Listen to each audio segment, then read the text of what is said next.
Alright, hello everybody, it's me, Clock, and today we're going to be playing Antonym Obscure, a boys' love visual novel about, meeting a emo rock star, I guess, and maybe dating him? Anyways, let's start.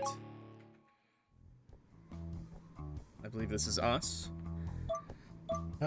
Can't stand the song Eternal Autumn, which is pretty unfortunate since it's really freaking popular.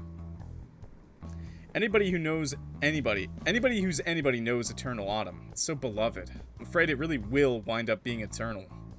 It only came out 6 months ago, but it's one of those songs with staying power.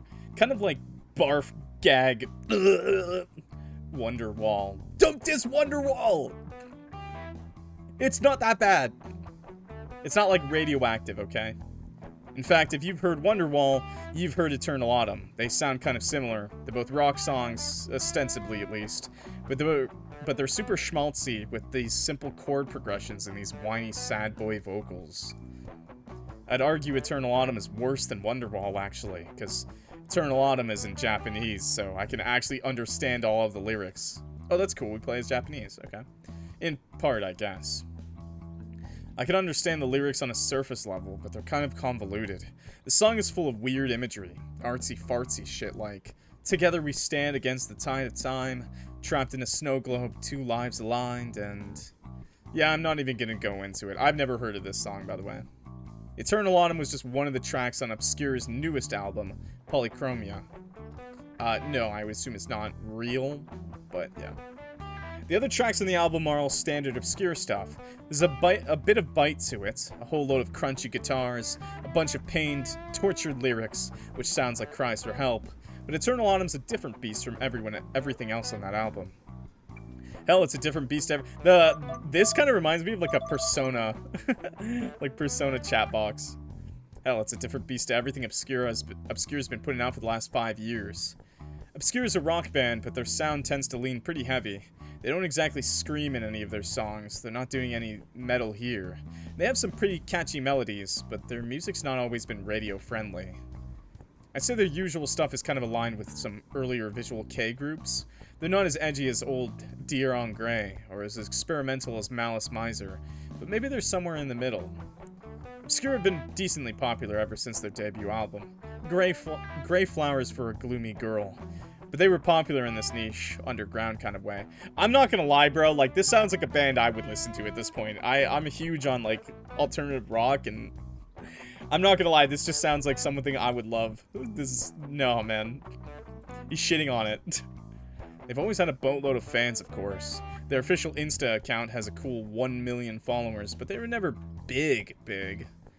Their album sold well, they went on tours across the country, they've even been on tour across Europe a few times, and I'd occasionally see them on talk shows when flipping through the TV channels late at night. I know Rosario, the bassist, has been in a bunch of men's perfume ads. Rosario is not his real name, by the way, and Caleb, the lead guitarist, is a male model. That is his real name. The guy's half Japanese, half English, I think. But they weren't amazingly famous. What about Canada, bro? They weren't household names or anything. But it all changed when Polychromia came out earlier this year, and Eternal Autumn became the most goddamn popular song on the planet. It's all over TikTok. Not that I use TikTok, even if I am the right demographic for it. People are talking about it all over social media. Okay, Unk. Okay, Unk. You can calm down. You're not the demographic. Several high-profile singers have covered it. It's already been arranged to high heaven and back. I was never Obscure's biggest fan, even when they were about as obscure as their name suggested, but the Eternal Autumn insanity isn't doing them any favors. Lately, it feels like I've not been able to go a single day without hearing it.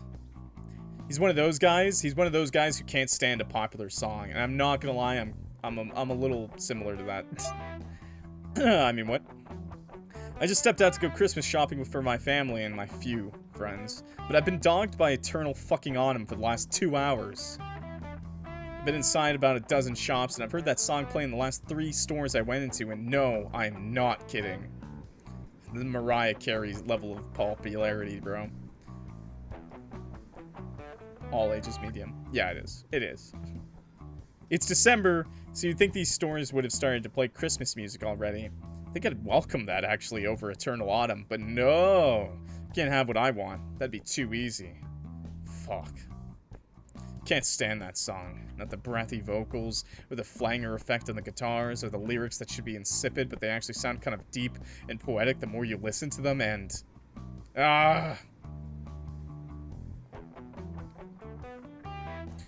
not gonna lie. Bro, you like the song. Don't stop lying.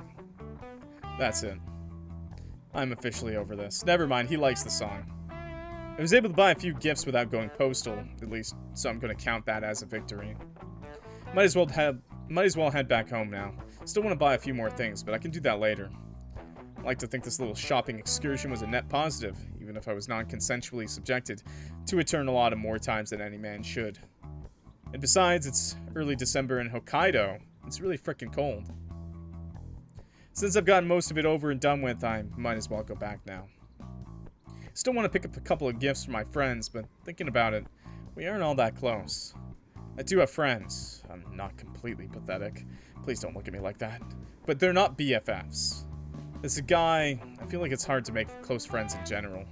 Men tend to not get too touchy-feely, and we don't tend to be all that emotional either. He's in the land of the weebs. He's in Hokkaido, bro.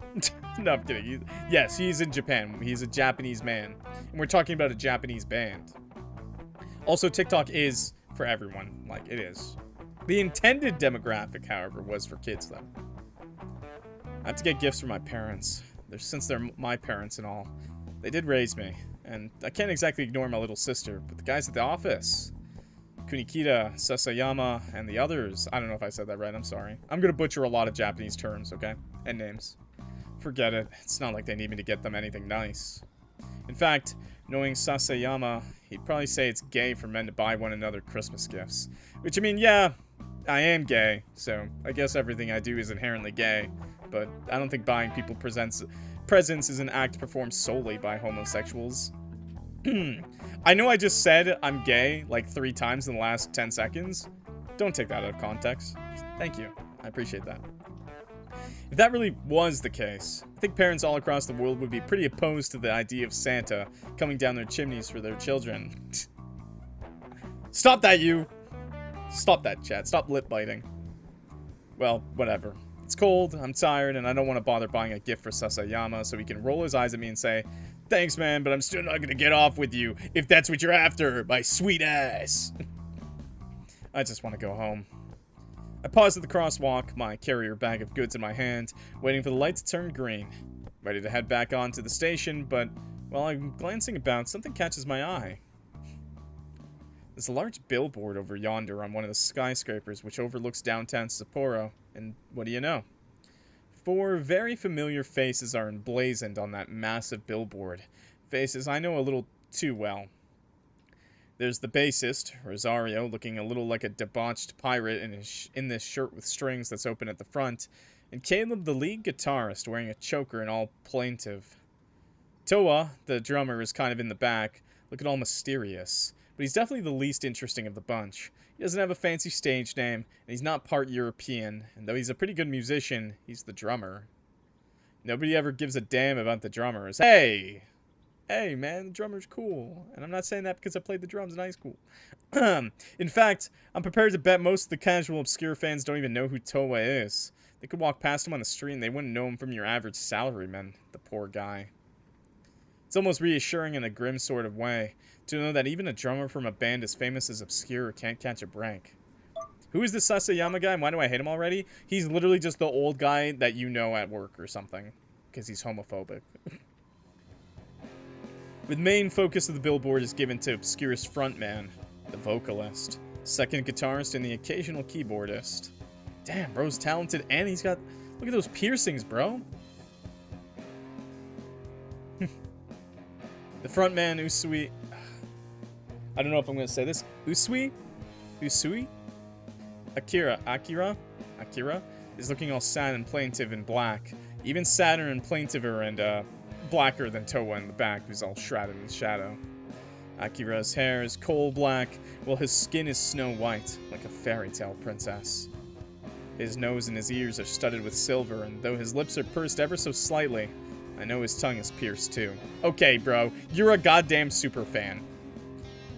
He's wearing this casually scuffed outfit which should look try-hard. Ripped black shirt and a black leather jacket, complete with these incredibly tight trousers, but it actually manages to make him look sexy. Usui Akira is my age. Well, he's about a month younger than I am, but he positively oozes cool.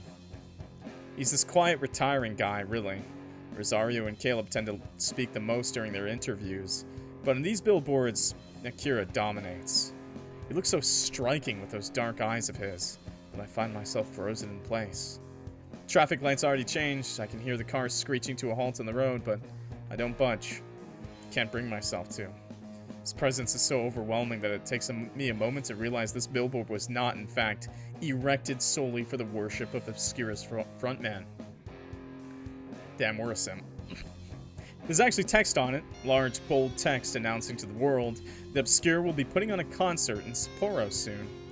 Looks like this is part of Obscura's Polychromia tour to celebrate their newly released album.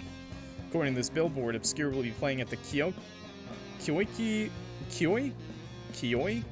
Bunka Kaikon on... Okay, I can't read these. I'm sorry. The 24th of December. Huh. So it's a Christmas Eve concert, is it? It's pretty soon. It's kind of daring, too. Imagine most people have other plans for Christmas Eve. It is a holiday you're supposed to spend with your loved ones. But if anybody can pull in a crowd, even during a big holiday like Christmas Eve, it'll be Obscura.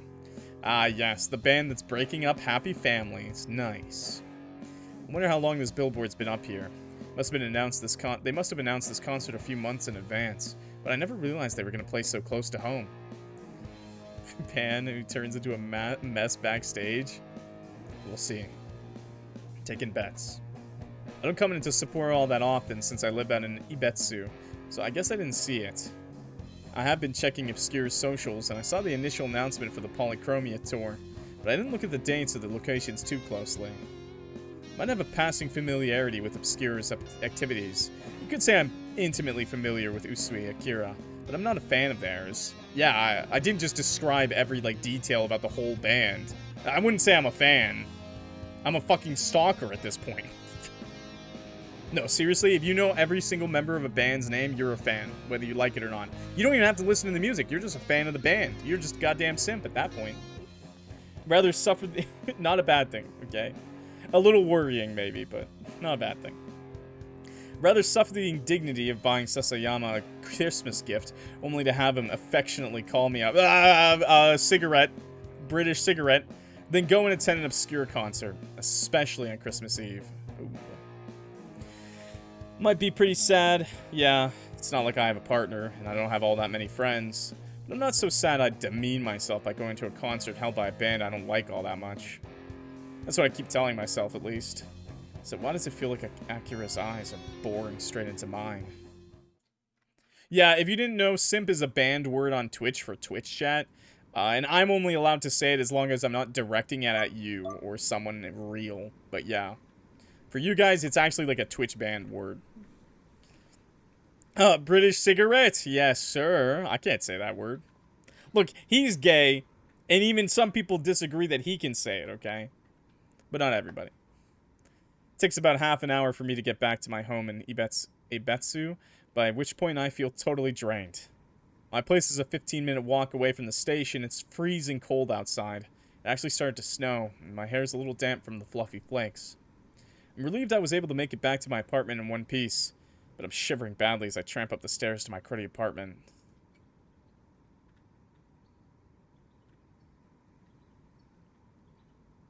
Good memory? You can have good memory, but you're still a fan. My fingers are frozen even inside my gloves, and I fumble ineffectually with my key for a few times. First failing to stick it in the fucking keyhole. Please don't let that be a future omen. Then managing to drop it on the floor. Fuck. I curse under my breath, the sound short and sharp in the icy air. What a pain. What a pain. I live in a pretty cruddy apartment block, which was built all the way back in shit, I don't know, maybe the 70s? I'm not sure, but it's ugly as sin. It's been poorly maintained, and the heating's not very reliable. All in all, the place is a dump, but it's my dump. I called this place home ever since I moved out of my parents' home a couple of years ago. I guess I'm attached to it, kinda, sorta. Well, no, maybe not. Can't pretend to love this place. It's so cramped there's not enough room to swing a cat about. The radiators never seem to work. Why do you forget that I'm straight, bro? I just like romance. Can't a straight guy enjoy romance in any form? Come on, man. Leave me alone. I'm not exactly living the high life here. But I have my nice cozy bed, and I guess I love my bed. I've not had a proper relationship in... Man, I don't even want to think about how long. There's some tepid affair back in university with some Chinese exchange student that ultimately went nowhere counts. But I can always rely on my bed. You should play Date Everything, bro. It's probably the closest thing I have to a life partner. Which, okay, I know that sounds bad, but who doesn't love their bed? Why are you saying, I don't know, man? I'm right here. You know this. I'm straight, and I like romance. You know this. It's so nice and warm, especially during the winter. Please, wait for me, my wonderful bed. I'm coming for you, just as soon as I get the stupid fucking door open. I finally let myself inside, my fingers still spasming, and throw off my coat.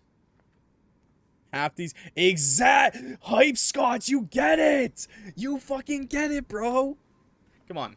The realest thing ever is people don't make straight content good, okay? Let's be real, bro. They don't and if they do, it's just full-on 18 plus, like, worse than smut, okay? They don't make that good stuff, okay? The gays, they know where they're at, okay? They know where it is. They still make smut. They still make a lot of that stuff, don't worry. But they also make the good, wholesome shit, okay, that I like. My gloves are the next to go. It's not like they did me much good. Then my scarf and my shoes. Newly undressed, make a beeline straight for my bed, so tired I don't even bother to turn on the lights. I'm dimly aware that I should change out of my hoodie, which is damp and cold from the snow, but I don't have the energy for that. I hate how hetero stuff is usually so buns. Some of it's okay. There's some really great stuff out there, but yeah, there's just not a lot of, like, straight stuff that's actually good. I know a lot of gay people are probably going to be like, Clock, you're so wrong. Straight stuff is everywhere. Yeah, but it's bad. It's just bad. It's by people who don't care. Things like that, you know? So, in my opinion, okay? Just my opinion. I can enjoy it. You can enjoy this sort of thing. Why can't I? I think it's fine. You know, no gatekeeping, you know? I just want to lie here and vegetate. And I'm not complaining. I'm happy to read, like gay stuff or LGBT stuff. I love reading Yaoi, Yuri, more like queer stuff, media. I'm perfectly fine with that. I like romance specifically, not...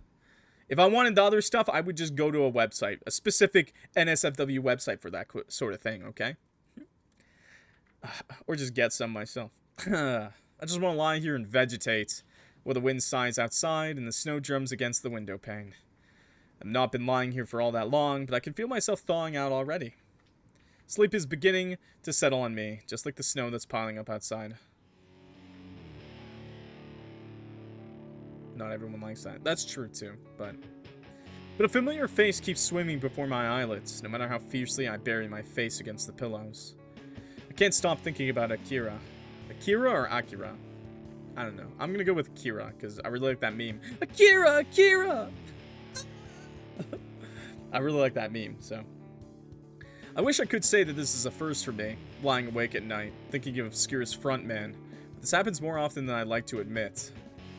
It's been hard for me to avoid thinking about that stupid band. It's gotten even worse since Eternal Autumn blew the fuck up. I know it's because of Akira that Obscure have become so, well, unobscure, despite their stupid name. Eternal Autumn has to be one of Akira's songs. It has his fingerprints all over it. Eternal Autumn is a love song through and through, but there's a melancholy undercurrent to the whole thing. Cold, sharp fragments of pain wrapped up in cotton candy. The song is full of regrets, so much so. It's positively bursting at the seams. Why is that piano so long? That's not a piano, that's a keyboard, bro. No, that's a piano. That's a piano. It's fucking massive. It's a song of days gone by, of a romance unfulfilled. There's no way you guys didn't guess that we enjoyed music, right? There's no way. With all the amount of talking about music... Song about a love story which never had a happy ever after, which advanced far enough to have a once upon a time. It's a song about the past, days we'll never get back. It's a song about Akira. I'm pretty sure it's a song about me. Specifically. Oh, okay, we're playing a parasocial, by the way. Despite my supposed hatred of Obscure, I still find myself reaching for my phone in my back pockets. I slide it free, but it's a little awkward to get it out under the covers, and then start to search. Bring up a familiar YouTube channel, one I've been subscribed to for 5 years, ever since Obscure debuted. Then, I click on their most viewed video by far, Eternal Autumn, with its whopping 300 million views. Why does bro just keep going on and on about, like, I don't like this band that much, but I've been following them since day one. I set the video to play, and from the very beginning I'm entranced. For a moment, I even wonder if Akira's thinking about me, if he knows I'm still watching him. Does he know that I never once forgot about him? Would it even make a difference at this point if he did? Might have been 8 years since Akira and I went to school together. That's what it is. There we go. I was waiting for something like this. But I can still remember what he looked like, what he acted like. But I still think he likes the band. I can remember it only too well. You may love the guy, but you also like his music. You just can't stand to admit it. Usui Akira was a shy boy, insecure and anxious, who transferred into Minato High in this last year. He moved to Sapporo with his mother when he was 17, though I don't think he moved too far. Pretty sure he told me he was born in Hokkaido, only he came from a city a little further north. I don't remember all the precise details. It's been a while. We had a lot of meandering conversations, peppered with meaningless words. He told me a little about his family, about his father who had divorced his mother to marry his secretary. Why a secretary of all things? Isn't that a little cliche? And his mother who'd done his best to raise him on her own. Tell me a little about the old schools he's been to and how he'd been teased for being so shy. Unusually so for such a tall boy.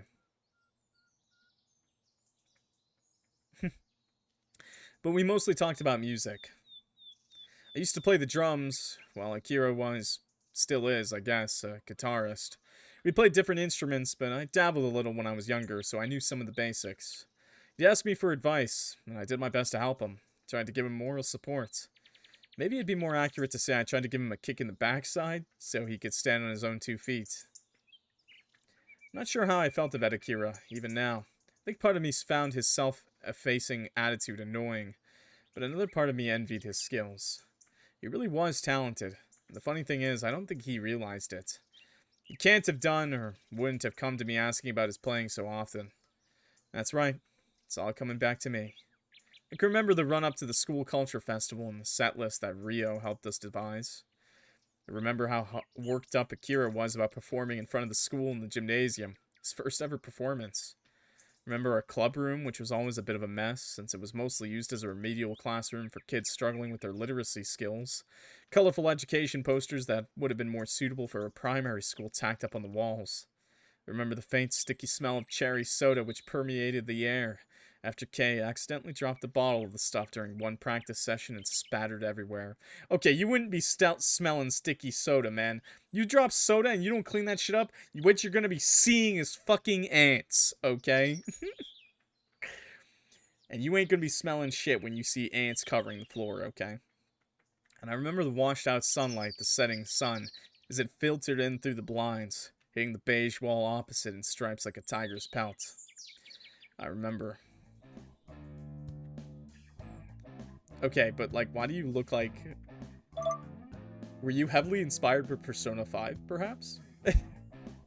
I love the game. I love it, personally. You know, I'm a big fan. You know, I'm starting to see something. I don't know. I don't know if Chad is. I don't know if anyone's a Persona 5 fan. Okay. Hey, Haruto. I was fiddling around with the arrangement of Sakura Panic. I think the bridge between the verse and chorus sounds a little more dynamic like this. Would you mind if I showed you? Huh? Oh, okay, sorry, wait. I glanced at Akira disinterestedly, a rag in one hand, a bottle of disinfectant in the other. I only hung around. He's not going to be a cute nerd for long, chat. I'm just going to say that. I only hung around in the club room after our other band members, Kei and Rio and Taiki, skedaddled so I could do some maintenance on my old drum kit. It's a little beat up. Well, drummers are meant to beat up their drums, I guess. So I wanted to give it a bit of a clean. Felt like the right time, especially since the school culture festival's coming up and we're supposed to be playing. Just want my drums to look presentable. No, I think this is a bit of a Horimiya kind of situation, chat. That's some good straight media, by the way. It's not like I stayed back because I wanted to listen to more of Akira's neurotic ramblings about music. In fact, that's the last thing I want to hear right now. Just want to clean my drum kit and head on home. That was my plan at least, but... Are you looking for my advice again? You don't know what Horimiya is? Oh, it's like, well, okay, you're gay, so never mind. But if you like straight anime that's really cute and wholesome and has a nerdy guy that's not actually nerdy at all and he's actually like a kind of a punk rocker, then you'll really like Horimiya. It's pretty good. It's really great. Check it out. It's really famous. Surprised you've never heard of it. Oh yeah, and there's a lot of more. It's more than just straight, honestly.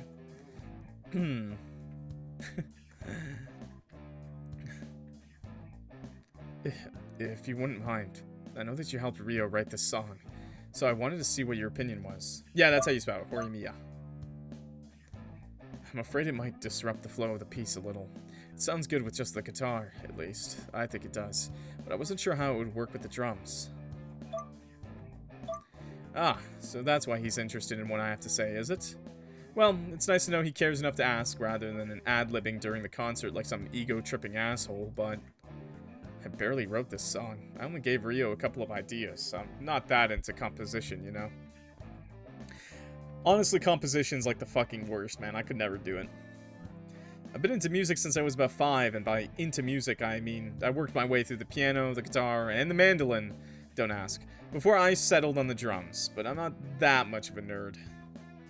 Might have helped Ryo out of a few of the Light Music Club's original songs, Sakura Panic, Tokimeki Check-In, and Synapse Relapse, but I only gave a few suggestions. Songwriting isn't really my forte. I'm not exactly on Gakt's level here, but I guess I'm not completely hopeless. Ah, yeah. I don't see why Akira always comes to me for advice, though. If you wanted any help, you'd be better off asking Ryo. But Akira doesn't talk to Ryo all that much, because he loves us! Reset the clock. Is that what that means? That's awesome. Oh, no, it's a Tokimeki memorial referenced in an Otome game. Oh, okay. Akira's been part of the Light Music Club since early May, but he doesn't really speak to anybody except me, because I'm his friend! I don't know why Akira's latched onto me in particular, but I guess I don't hate it.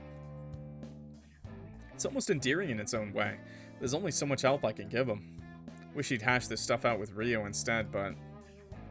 I know that, but the others have... I know that, but the others have already gone home. Oh, okay. Yeah, because you didn't ask them to stay and give you any advice, idiot. I can't really ask them now. And anyway, you're a little easier to talk to than the others. We are in the same class and all, so... Do you mind taking a listen? Jeez. I can see my plans turning to dust already, before my very eyes, but what choice do I have? He's asking so nicely. I'd feel bad if I told him no. I don't want to upset Akira, but maybe this is why he always asks me for advice, rather than Ryo or Kei or Taiki. It's because I'm the only bleeding heart in the club who indulges him. Taiki's too busy helping out at his parents' store to hang around the music club all that much, and I know Kei's been busy hanging out with his girlfriend, and Ryo... Well, I don't really know where Ryo fucks off to. He's pretty mysterious like that. Still, I don't have any real plans other than reading manga in my room until my mother calls me down for dinner, so that's important plans. I gotta catch up on One Piece, bro. Alright, fine. If you want to play for me that bad, you might as well. Let's hear what you come up with. Right. Thank you, Haruto. It's no problem. Now, it's no prob. Now, are you gonna hurry it along? Some of us has things to do. Like, read the latest chapter of Bleach! That's incredibly important. It's almost done. It is done.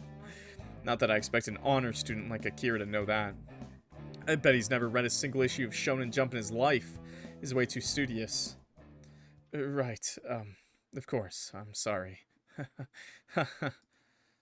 Akira readjusts his grip on his guitar, then rests his finger against the fretboard.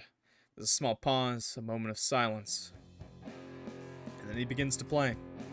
It's a song I know well, though maybe I should say this is a snippet of a song I know well. This is Sakura Panic, one of Ryo's originals. It's It's one of the tracks we're planning to play, and by we, I mean the Unappreciated Egoists. That's the name of our band at the School Culture Festival.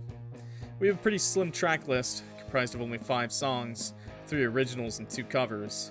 One of our cover songs is Hito ni Yasashiku by the Blue Hearts. Hey, don't look at me like that. I know they're an older band, but I still like them. Older bands are based! And the other is an instrumental of Dig Up Her Bones by Misfits. None of us are confident enough in our English to even attempt the vocals. Real. We've got our set list all planned out. We spent the last few weeks working on getting these songs down. That's so intimidating, playing a song in a different language.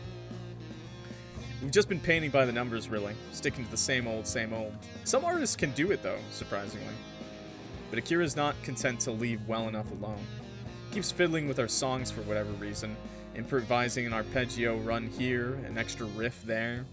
Not sure why he can't play the songs the way he's supposed to, without all of these little flourishes. But I've got to admit, he's doing a pretty good job at it. It's really easy if you know how to practice. I hate you. I hate you, bro. I hate you. That's like... I hate you. I'm gonna say that. You also have to, you know how to pronounce the language. You know that, right? Which for a lot of people is hard. Like, if you ask someone to perfectly pronunciate words... I guess it would be extremely easy if you don't want to do a good job, but that's fine too, honestly. But you'd have to know all the phonetics. Nah, man. Nah. And most people don't know the phonetics of other languages. Ugh. Be easier if he just played what he was supposed to. But this does sound better. There's way more texture. It's crunchier, I guess. But yes, everything is easier with practice. You know, don't sell yourself short. Do practice. Practice makes perfect, okay? It's crunchier, I guess. There's more to chew on, and he hasn't changed things up all that much either. He only changed the song up a little bit, but it sounds significantly better. What a show-off. Last few notes of his guitar riff fade away, his fingers stilling on the strings. Akira looks at me anxiously. For a guy, he sure does have big eyes. They're so wide and brown like a fawn's, as he says. Plus, he's doing it by himself. He doesn't have like a coach or anything, or like a linguist to tell him how to say it. So, how was that? I think my opinion should go without saying, really. Akira's playing was good, but I'd expect nothing less of him. He's always been the best musician in the Unappreciated Egoists. The other guys mostly see the band as a laugh, as if that wasn't immediately obvious from the name. I think Ryo just picked the name on a whim because he thought it was funny, though Ryo's sense of humor has always been a little screwy. He's dry and sarcastic, and in some ways, he kind of reminds me of my grandfather. Ryo might be 18 just like I am, but he acts so perpetually fed up you'd think he has the soul of a much older man. Real. Not grumpy, though. No, okay. He's pretty grumpy, and his sense of humor is kind of mean-spirited. I've always thought our band's name was meant to be a dig at us, because we're nobodies. Hell, you might as well have called us the Nobodies to make it extra explicit. I don't mind that sort of thing. I think the sarcasm is nice. I think it's a nice touch. But yeah, I don't like the grumpy, mean to your friends. That's not nice. But I'm getting off topic. I do that a lot, even in my flashbacks, apparently. My bad. The point is, our band is really just some glorified after-school thing. There's only 5 members in our band, a drummer, a bassist, that's Ryo, a keyboardist, that's Kei, and 2 guitarists, one of them being Akira, the other Taiki. We're just 5 guys who fuck around after school. It's not like any of us have any dreams of being signed onto a big record company and going pro. Ryo's pretty smart, even if he acts bored and disinterested most of the time, and he'll be going off to medical school once we graduate. The rest of us don't have future career prospects as bright as Ryo's. There's no hope in hell I'll ever get into med school. My grades are nowhere near good enough, but we all have plans of our own. Kei's planning to go to vocational school, and I've already been accepted to some middle-of-the-road uni in Sapporo. Once high school finishes, the Unappreciated Egoists will be no more. Our band is doomed to remain unappreciated, like the name suggests, because we're gonna fold soon enough. With all that in mind, what's the point in trying hard? We're just killing time, so we might as well enjoy ourselves. I just want to put on a show at the school cultural festival, that's good enough, so I don't make a complete idiot out of myself. But Akira can't leave well enough alone. He keeps practicing even though he's way better than the rest of us already. So much better than the rest of us, in fact, it makes me feel kind of sick. Why does he put so much energy into our stupid band? Because he loves it. Part of me wishes I felt even halfway as passionate about the band as he does. I can't lie to myself that I really want this. For me, the unappreciated egoist is just a fun distraction from my daily life, but for Akira... is everything alright, Haruto? Didn't sound bad, did it? Fuck. I'll be damned if I know what the band is to him. I don't know if I care. We're just about close enough that I can call him by his given name, instead of the more distant Usui, but we're not BFFs. I don't care why he works so hard on his picking and bending and whatever the hell else he's been brushing up on, but I wish he wouldn't bother. Yo, thank you for the sub, man. Thank you, appreciate that. Take it easy. Doesn't he know that it makes the rest of us look bad? It'd be fine if we were all on about the same general level of okayness, but Akira's putting in way too much work here. I'm tempted to smack him upside the head. Bruh, stop hating because he's good and he has passion, bro. But I don't want to get emotionally involved in all this. I don't really care about our playing. Exactly, so why do you care, man? Let him be good. I'm sure he's better than the band, but what about everyone else in the world, you know? If he wants to make this his dream, you know? So, I guess it's easiest to brush Akira's inquiries off with a shrug and a... Sorry, man. I guess I was spacing out for a sec there. What you did sounded just fine, though. Did it really? I changed it up a little, so now the tone's a little more moody. And I used some Aeolian chord progression in this part so I could... Oh boy, and here he goes. Blah, blah, blah. I know a little about music theory myself, but I'm mostly self-taught. A lot of this terminology is flying over my head. And damn, does he need to be this specific? Alright, Van Halen, hold up. I get you care a lot about your performance, which is admirable, I guess. But I don't know why you're worrying so much. We're just gonna be performing at the school culture festival.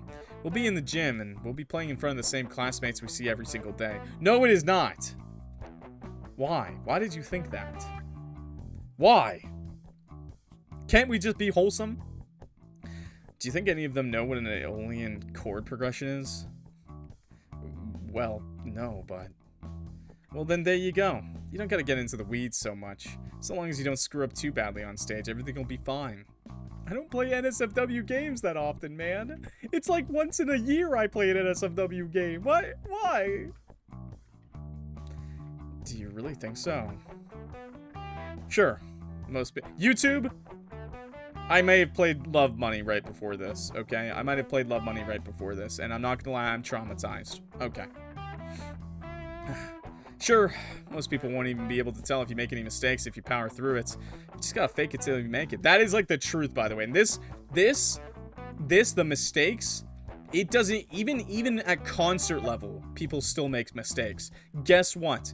As long as you keep going and catch the mistake and just don't make it again, people will never notice, okay? They will not. Like, just power through it and you will... That is quite... For music, for playing music, it is like the best advice ever. Don't stop. Keep going. Catch yourself. Don't worry about it. Don't stress about making one little mistake. Keep going. Do what you practiced. Okay? Yeah, anyways. But you're, like, way past that stage already. Compared to me and Rio and the others, you've already made it. You're a good guitar player, so stop fussing.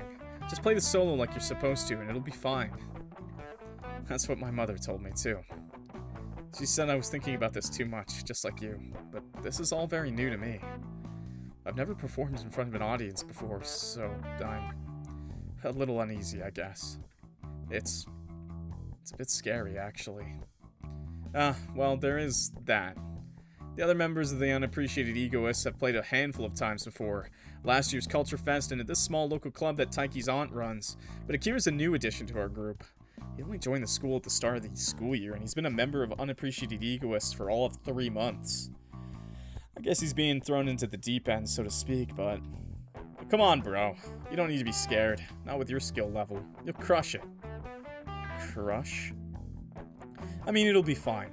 You're already way better than our last lead guitarist, Toru. But don't let him know I said that. I approached Akira, then dropped my voice to a conspiratorial whisper. He'd be real sad if he knew I just said that. Like he isn't sad about Akira all, but usurping his position already. Toru quit the light music club at the end of last year because he fucked up his hand playing basketball, and Akira wound up joining the club and taking his spot at the start of this year. I think Toru's a little sore about it, but he's always been more into basketball than he has the guitar. His playing was sloppy, and he was always making mistakes. A big flesh monster? Maybe. Let's find out. Akira's far, far better than he ever was. If I see a little voice in his head, I'll let you know. He's a good deal better than Taiki, too. Come to think of it, maybe that's why Taiki's been helping his parents out at the store more lately, instead of hanging behind the practice. Maybe he doesn't want to be shown up by Akira. That might sound kind of petty, but if that is the case, I get it. I wouldn't want to be shown up by Akira either. Right. Akira flushes. I guess he's the type who's weak against compliments, and glances to one side. I am, very glad you think so. Though I never tell Toru that, of course. I wouldn't want to upset him. I'd rather not make any enemies, especially when all the current members of the music club have been so nice. You've all been looking out for me in your own ways. Is he including Ryo in that assessment? If so, I'm tempted to call BS on that. Bullshit. I don't think Ryo knows how to look out for anyone. He doesn't even like cats. Sometimes it's enough to make me wonder if the guy's a legit sociopath. That's horrible. You don't like cats, bro? Something's messed up with that guy. Which is why I want to make sure my performance is the best it can be. I don't want to show anybody up. Not when you've all been at this for so long. I think that would be really inexcusable. Brother, man. I always knew this guy was stiff, but he's acting way too differential here. I'd like to tell Akira to stop being such a wuss, but I don't know if that'd help any. He looks legit anxious, fiddling with the sleeves of his jacket like that. So much so I feel compelled to help him. Also, water check. Dude, I need that water check so bad. Chat, drink some water. It's been a while. Stay hydrated. Stay healthy. I know I said I didn't want to get involved, and that still holds true, but... Hey, Akira, you said you never performed on stage before? Akira shakes his head. Alrighty then. Seems like you're less concerned about your technical skills, which are solid by the way, and more about making a mistake when you're up on stage. So, I'll just need to give you some immersive training. They say the best way to get over your fear is to face them head on, so why don't you come with me? I think I know how to help. Wait, Haruto? Hey, wait. I'm allergic to water? Then take an allergy pill, bitch. And also stretch.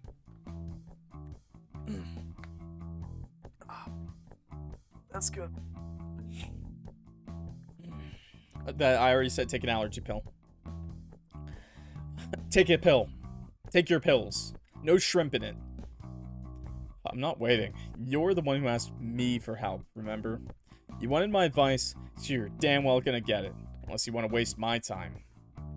No, of course I don't. I'm sure you're a very busy person. I don't want to get in the way. I was just hoping. I don't care what you were hoping. If you want to learn how to play in front of other people, you gotta get used to it. Oh, we're gonna make him go busking? So come here, pretty boy, and let's start training you up. I incline my head in the direction of the doorway, while Akira swallows, looking all pitiful. A small pause, a moment where Akira looks at me uneasily, and then... Alright, I'm coming. Stop shrimping it, or I'm gonna come to your house and stretch you out, motherfucker. Huh, that's what she said, I think, with a small smirk. One Akira... Alright, I'm coming. No way! Ha, that's what she said. That is something, I would say in high school. Wow. Think with a small smirk. One Akira doesn't see, mercifully, since I've already spun about mine on my heels. I exit the club room when Akira was practicing and step out into the hallway. The day is getting on, and the sky beyond the glass windows is a reddish-yellow color. The sun slowly sinking in the sky. The sky looks a little bit like orange juice, while the clouds which drift around in it remind me of ice cubes. Akira and I stayed behind after school for a good hour and a half after classes let out, and the hallway's more or less empty. A couple of students passes by in PE uniforms. I think they might be members of the track team. It looks like the library's still open. The school is more or less deserted. It isn't creepy, though. Not like quiet schools are in horror movies. There's just enough people left to lend the school a cozy sort of feeling. Maybe it's because of the orange sky which filters in through the windows. In any case, I've got to hurry. School's gonna close in another hour, and I still haven't given Akira a proper pep talk. I'll be damned if I'm gonna let him fuck up a performance at the school culture festival because of his nerves.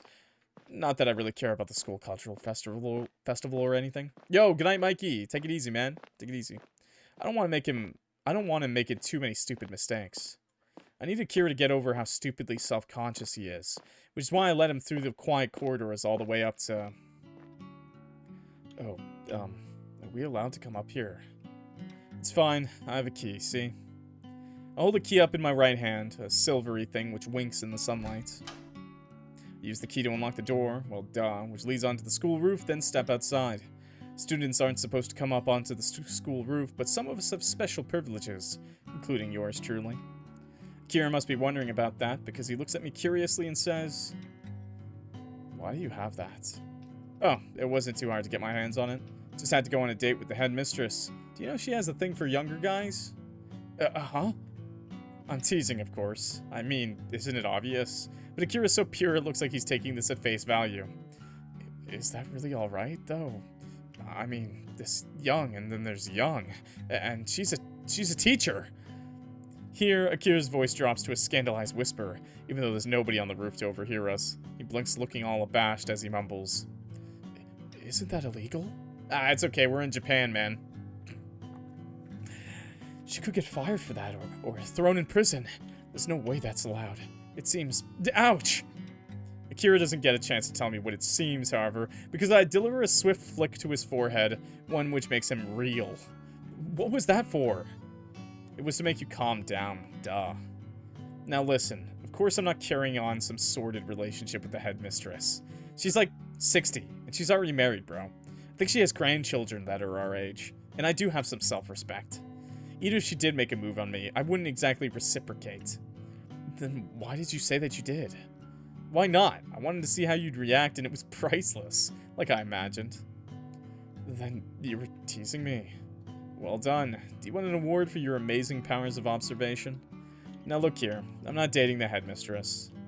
Or anybody for that matter. My love life's about as dry as the Sahara Desert. I was given a key in case I ever wanted to practice the drums on the roof, you know, because they're so loud, and the music's club room isn't exactly soundproof. Yeah, but that's a struggle, bro. Carrying a whole drum set upstairs on a roof, and then taking it back down every day. Oh, God. I'm gonna guess if you love to play the drums, you'll do it. Oh, that does make sense, I guess. But I've never seen you come up here before. Well, yeah, holding my drum kit around's a pain. I don't do it all that often, and it snows so much in the winter, it's not even worth it. Still, I figured you might as well play up here. We have the space, so why not? Now look here, I know you have the lowest self-esteem known to man, and I know you're afraid of playing on stage, that's pretty obvious. But I figured I could help you get used to it if you played somewhere a little more open. If there wasn't a volleyball match on right now, I would have gone to the gym. But since we can't do that, you'll just have to pretend that this roof is your stage, and your adoring fans are all over there. Do you think this will help you relax?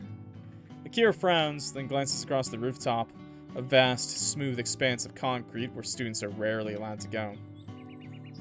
You can see a few birds superimposed against the sun, black arches which look hastily drawn cartoon scribbles. Our school is located on a hill, and in the distance past the roofs of the buildings, I can see the mountains rough and craggy, all tinged with red-yellow tit light. Don't do a flip! Stop that, you. Press a hand. He doesn't become edgy until after high school, okay? Press a hand to my neck, massaging it while Akira continues to stand there. He blinks, then says, "It might help, actually, if nothing else. It should make a nice change of pace from playing in the club room. Though I was wondering about something, actually." What sort of something? Well, I don't know if you'd be interested. Try me. Right. I guess I won't know until I ask. Akira swallows, then glances at me shyly. I don't want to impose, but since we came all the way up here, I've been practicing our set list for the Culture Festival show during these last couple of weeks, but that's not everything that I've been doing. I've actually been composing a song of my own. Oh, yeah? Yeah, the idea just came to me, I guess, before I was about to go to sleep. I liked the melody, so I figured I'd scribble it down, but I didn't intend to do anything with it. It was just a bit of fun, I guess. I didn't think it'd be anything serious, especially when I was still practicing for the Culture Festival. But I had a few more ideas, and I kinda got into it, so I started to noodle away at the song in my spare time. And before I knew it, I'd more or less finished it. I still haven't gotten the ending down, and some of the transitions are kind of rough, but I thought it'd be nice to share it with somebody. And you wanted to share it with me. If you wouldn't mind hearing it, I don't want to be a bother. But I've composed a few songs before, and this is the first one I've really liked. I wound up scrapping the others since they sounded too derivative. I think I took a bit too much inspiration from Miyavi. But this one stood out to me. I think it sounds nice, if that doesn't sound too big-headed. I was thinking it might be nice to play it during the Culture Festival too if we have a spare couple of minutes, but I'd really like to hear your opinion first. For all I know, it could be utterly terrible, and I've just convinced myself it's decent. I've been fiddling around with the composition for a while, so I can't really tell. I need a pair of fresh ears, if you don't mind. So Akira wants me to be his audience, does he? This is nothing new. He's always asking for my opinion, but he's never asked me to listen to an original composition of his before. He likes to put his own spin on existing songs, like he did with Sakura Panic earlier, but he's always modifying somebody else's work. Ryo's in the case of Sakura Panic. I didn't know Akira composed his own songs, though maybe I should have. Seems like the sort who would. I'm actually impressed he was able to work up the courage to ask me to take a listen to, potentially tear into, something he wrote himself, but... You said you wanted to play this at the Culture Festival? If there's enough time. And it's good enough, of course. I don't really know if Ryo would be alright with it. I think it might be a bit too sentimental. Emo. Perfect. Well, I wonder. I don't know. I can't make any final decisions. I'm not the leader of the band, but it's probably too late to change our plans. I mean, we only have a week left until the show. It all seems a bit last minute. You know how Ryo gets when it comes to planning shit. Oh, right. Of course. Akira laughs awkwardly in this very Akira way. So mild-mannered and self-conscious, it kind of makes me want to deck him. I see we're the violent guy in this friendship. Isn't he supposed to be a guy? Why is he so shy? Hell, he's way taller than I am. I think he'd be more confident, but I guess not. He's nothing like Kei and Taiki, and he's definitely not like Ryo. We're like a tsundere, but a violent one. He's not quite like any other guy I've met before. But I still want to look out for him. Wonder why that is. You love him. I'm sure my little sister would snicker at my ignorance and direct me to some of the seedy boys love drama CDs she likes so much if I want any help answering that question, but that's not an avenue I'm prepared to go down. It's not like this is a gay thing. I just want to support Akira, if I can, because he's more talented than he gives himself credit for. He's a gifted musician, but he can't seem to see that. Why is it always the most hardworking people who are the most blind when it comes to recognizing their own abilities? It's actually really irritating. It is. It is. But also, you still want them to succeed, if you're friends. Well, you're right about that. I wouldn't want to ruin Ryo's plans, especially when we've been practicing that Blue Hearts cover. But I'd still like to play this song for you, just to see what you think.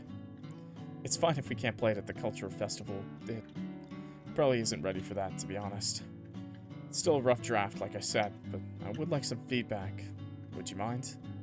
Sure, knock yourself out. But not literally, of course. I am kind of interested to see what you've been cooking up. Right. Thank you, Haruto. This song doesn't have a name yet. Like I care about that.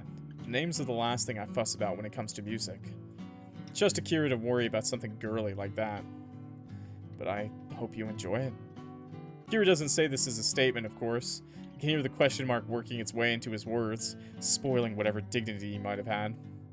His shoulders look stiff, like he's about to march off into battle, and... Jeez, why is he shaking so much? That's not gonna do him any favors when he starts playing. He's messed up already, before he's even pressed his fingertips against the frets. That's what I think, at least. But when Akira starts playing his nameless song, his work in progress, all of my pessimistic thoughts are soon silenced. Akira's song is, well, it's soft and gentle, and it's more melancholy than I expected.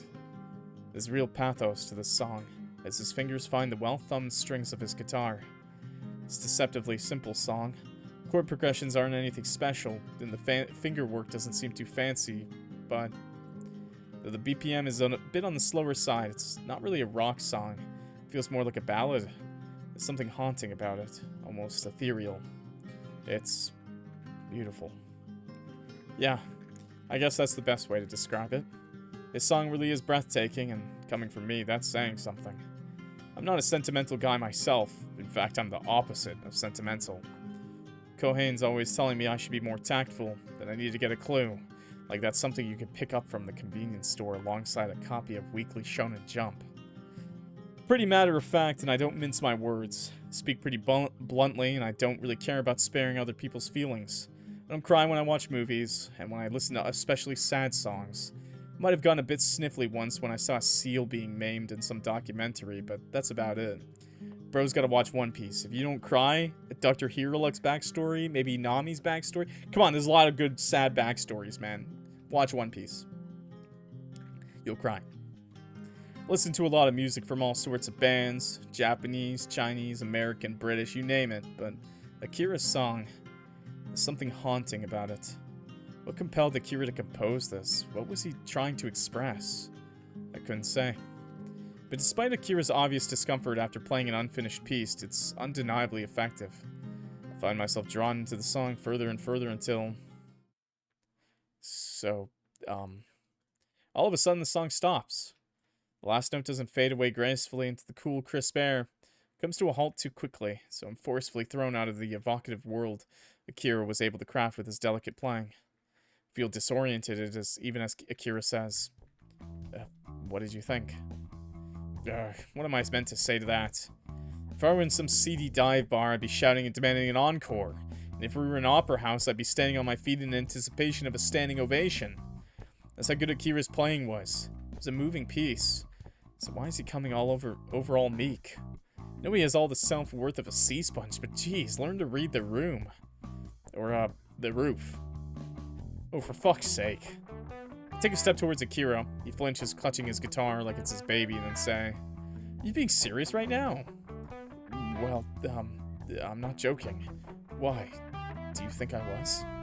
Man, this guy. Why does he have to be so painfully earnest?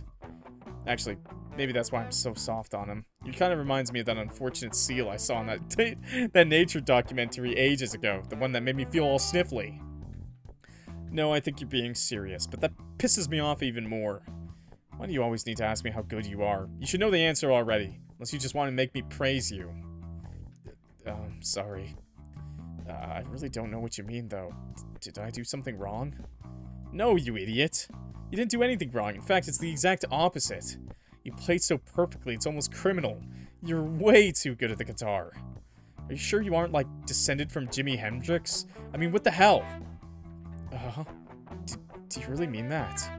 Yeah, I mean that, but don't make me repeat it. You don't want me to keep kissing your ass, do you? Of course not. That's the last thing I want. Those eyes are telling a different story, bud. I will do it. I like to praise my friends. Well, stop being such a weirdo then. I don't think you're fishing for compliments. I know you're not calculating enough for that. But there's such a thing as being too humble, you know? The song's great. I liked it a lot. If you play it for Rio, I bet he'll love it too. Do you think so? Well, as much as Rio can love anything. I know he can be a bit of a dick, but he does have a heart. At least, I think he does. He might not like cats or small children, but he can tolerate Nanami, so he can't be all that bad. Okay, what's up with the cats, man? Terrible person. You don't like cats? Something wrong with you. Something wrong with you because cats don't like you now. Cats only don't like you if you're a piece of shit, so... If you play that song for him, just like you did for me, I'm sure he'll let you add it into our program somewhere. Really? Yes, really. I'm not just saying these things, you know. Don't look so, I don't know, grateful. I'm not trying to be nice, I'm telling the truth. If your song sucked shit, I'd tell you that too, but it didn't. Worse luck. I know this sounds mean, but part of me, a pretty vindictive part, almost wishes his song did sound bad, so I wouldn't have to praise him so effusively. It's pretty embarrassing, but I don't think Rio will have an issue with it, even if he can be kind of precious when it comes to preparing shit. Sorry, excuse me. Your song's better than any cover, though. I think it'll go down well. Even if I happen to like the Blue Hearts. And if nothing else, I'm sure the girls will all love you. The girls? Akira blinks at me from behind his thick glasses, wide-eyed as though I just said something outlandish. Something like, the man-eating predators will all love you. Oh, they will. Though knowing some of the girls at this school, that might not be too far from the truth. Every school. None of our female classmates are evil aliens. Well, not to my knowledge. I don't really understand half of the stuff that Nanami and her gang come out with, though. But they can be kind of tough to deal with. Akira smiles vaguely, a shy, awkward smile as he says, I'm not sure about that. I don't know if there's anything all that interesting about me. I doubt the girls at the school would care. Well, that's where you'd be wrong. I don't see the appeal myself, but you have this kind of sad, kicked puppy look to you. A lot of girls seem to be into that. For some inexplicable reason. And he's shy and quiet. Yeah, he's a... Yeah, okay. And tall. Doesn't Nanami like you? Nanami? You know, Ryo's friend? The one who always rolls up her skirt? The flashy girl? Oh, maybe she does. If I'm honest, I've not been paying all that much attention to, any girls. I've been too busy practicing. I want to keep getting better, so... So you're gonna ignore every single girl who looks at you? Oh well, that's your loss. Can't say I get it myself. Maybe I kind of can, in Nanami's case. I don't know if she'd make a good girlfriend. I don't know if she'd make good girlfriend material. She's so aggressive. My mother says I'd probably do well marrying an aggressive woman, so she can whip me into shape. I can get kind of lost, I guess, on my own, in my own world, I mean. Well, I can see that. But I think it's important that I keep practicing. I don't want to let you down. Me? And then after the culture festival, I want to tell you something. It's important. Why after the festival specifically? Well, sorry, but it's a secret. That's good. Please, if you say it like that, it's only going to make me even more interested. What's so very important, you're going to make a huge production out of it, but you can't do it until after the culture festival. Well, Wait, don't tell me. This isn't going to be some sappy TV drama, is it? You aren't dying of cancer, are you? It's a bit of a long shot, to be honest. This is pulling some bullshit plotline from one of my sister's favorite TV shows. I don't expect to hit the mark. Wait, but that was a good anime, bro. That was a really good one, and it was about music, too. In fact, I'm actually hoping I'm mistaken. I'd feel awful if it turned out that was the truth, so I'm relieved when Akira yelps.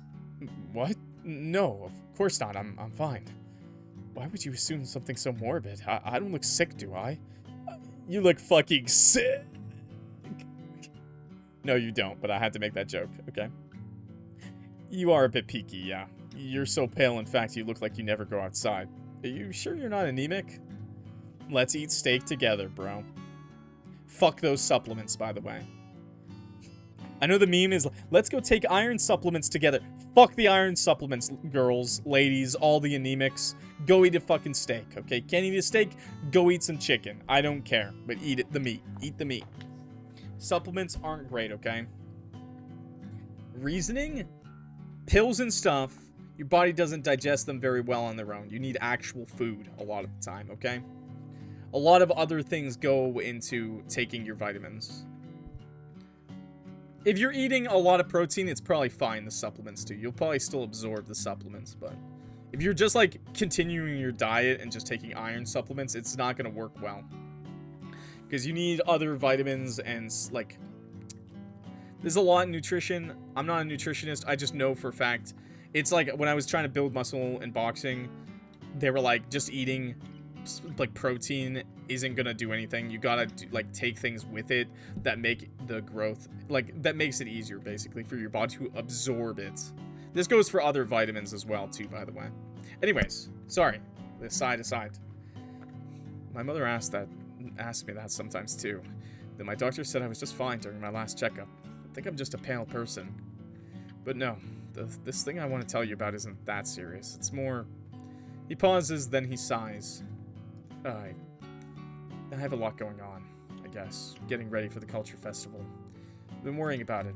It's the first time I've performed in front of anybody else, so I don't want to risk making things awkward. I'd rather do a good job at our performance, then speak to you about this later. I don't want to hang it over me. He's gonna ask us to join his band after. Keep playing.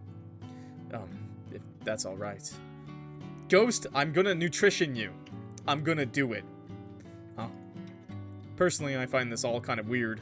Wouldn't this unspoken important thing hang over Akira even more the longer he refuses to spill the beans? But...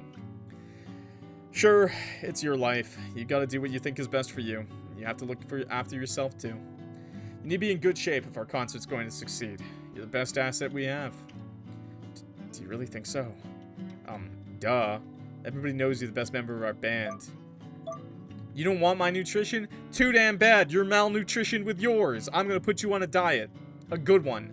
And when I say diet, we're gonna get all the food groups. We're gonna get all the vitamins, all the calcium, iron, vitamin B, A, B12, everything you need, okay? And we're gonna stuff it in you. If we have to. You're way more dedicated than that womanizer, K. You put in more practice than the rest of us put together. We'll be counting on you. Don't screw up. Otherwise, you'll never get to tell me whatever it is you want to say. Right. I'll do my best. That's a good smile. I can still remember the way Akira said that. The way his brown eyes lit up, just like a puppy's. He really did look cute back then, with his curly hair and his earnest enthusiasm. I'd only just started to think I might have been into guys. I think his bright smile caught me off guard. It was enough to make me feel a little fluttery. But that was years and years ago. At this point, it's practically ancient history. Flashback over. Jeez. What am I doing raking up all of this shit now? It's not like I could do anything about it. Never did get to hear what Akira wanted to say to me after the school festival. And now 8 years have passed and I doubt I ever will. What happened? It's pointless to even dwell on it, but...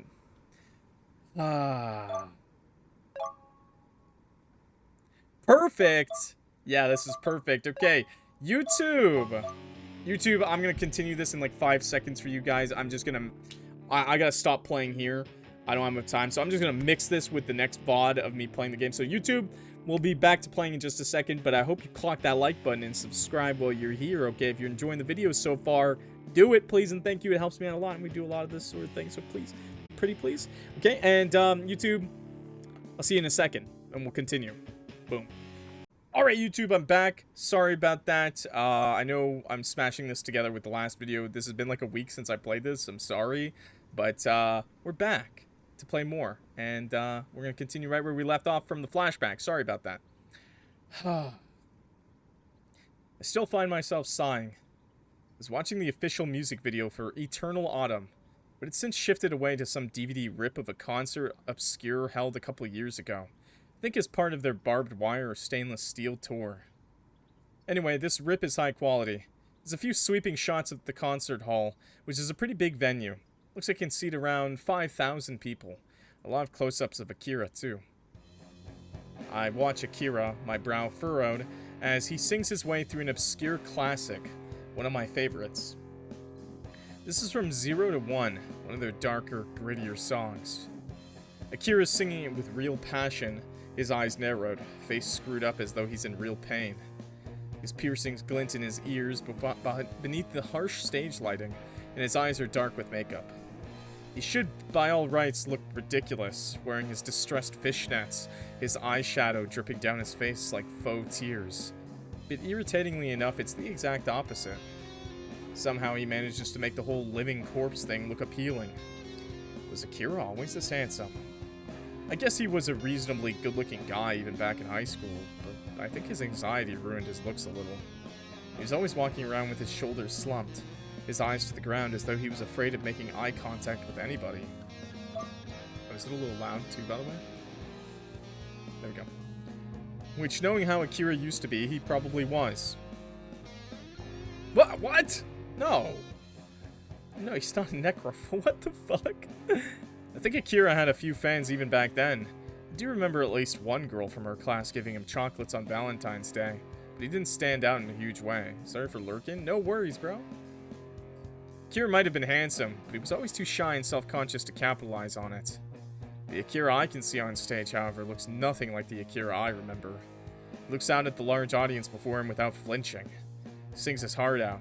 His voice rubbed raw from the sheer intensity of his emotions, and as he sings, he manipulates his guitar with such dexterity, it's enough to take my breath away. I used to joke, back in school, that he fancied himself as the next Hendrix. These jokes don't seem quite so jokey anymore. Akira was talented even back in school, but he's improved in leaps and bounds. Yeah, it reminds me a lot of Persona, the UI. Is it any wonder that Obscure became so popular? Maybe it was only a matter of time. Now nobody can deny Akira's raw talent. He's beloved all across Japan, his technical abilities and his appearance praised and envied by thousands and hundreds of thousands across the country. He's come a long way. And I, meanwhile, am stuck here in this small, dreary corner of the world where it always seems to snow, watching him as I curl up in bed. Snow outside continues to howl, the sounds sad and mournful, and I sigh. I feel pretty darn sad and mournful myself, all things considered. Wish I could be happy for Akira and his success, and I guess a small sliver of me is. But more than anything, I can't help but feel bitter. I know Akira worked hard for this, and I never say he doesn't deserve it, but I can't help but wonder whether he'd be on that stage at all if it wasn't for me. If I hadn't taken him onto the school roof all those years ago, if I had not complimented him on his performance, would he have found the strength to keep on going? Does Akira still remember that day? You should date him and take his money? I agree. Does he ever even think about me? And take his virginity, maybe, too. Feel a little groggy when I wake up the following morning and pretty out of it. Wound up staying late, way too late, watching obscure videos until the early hours of the morning. But can you really blame me? I'm not even a big fan of the band. I mean, yes, I suppose you can blame me for that. And quite easily, too. I know I might not always sound like it. I can be pretty whiny sometimes. But I am a fully grown adult. I have a job and everything. And I even pay taxes. For real. Nobody's in charge of my life except me. And I'm the one who sets my own bedtime. Which means it's nobody's responsibility but mine to go to sleep at a reasonable hour. A sensible hour, even. 3 a.m. when I gotta wake up at 7 a.m. Really shouldn't have wasted so much time last night watching old obscure music videos and performances, and worst of all, interviews. Definitely not a simp, by the way. But I couldn't stop myself. Must have been bitten by the obscure bug. Maybe you could say I fell down the obscure rabbit hole, because I wound up watching a whole load of YouTube videos, one after the other, until a gone 4 a.m. in the morning. It's a good thing today's a Sunday, so I don't have to work. Wake up late, just after 11, and I feel exhausted. I lie in bed for a while, curled up on my side, contemplating my poor life choices. Before, with a theatrical groan, I forced myself to get up. Ugh. Might as well have a shower. I usually shower before I go to bed, but I guess I forgot yesterday since I was so obscure-brained. Ew, bro. Dirty sleep? I feel vaguely disgusting, and I stink of stale sheets. Ugh. Just clean them too. I'm decently hungry too, since I neglected to eat any dinner last night. Wonder if I have anything nice for breakfast. I think I should have some bread at least. But I don't know if I want toast today. That doesn't feel filling enough. Not exactly the best cook out there. But I'm not completely incompetent. I could probably stick some rice in the cooker and I should be able to make miso soup. Nice. Decent. Get ready to face the day. But no protein? What? That's just water and rice, bro. What? You gotta eat something more. You gotta eat protein, maybe some fruit? I don't know. I get ready to face the day. Not that I have any plans. And an hour later, I start to eat a very late breakfast. While I eat, I wind up on my phone, and like last night, I wind up searching for Obscure. Once again, he's definitely not a very big fan.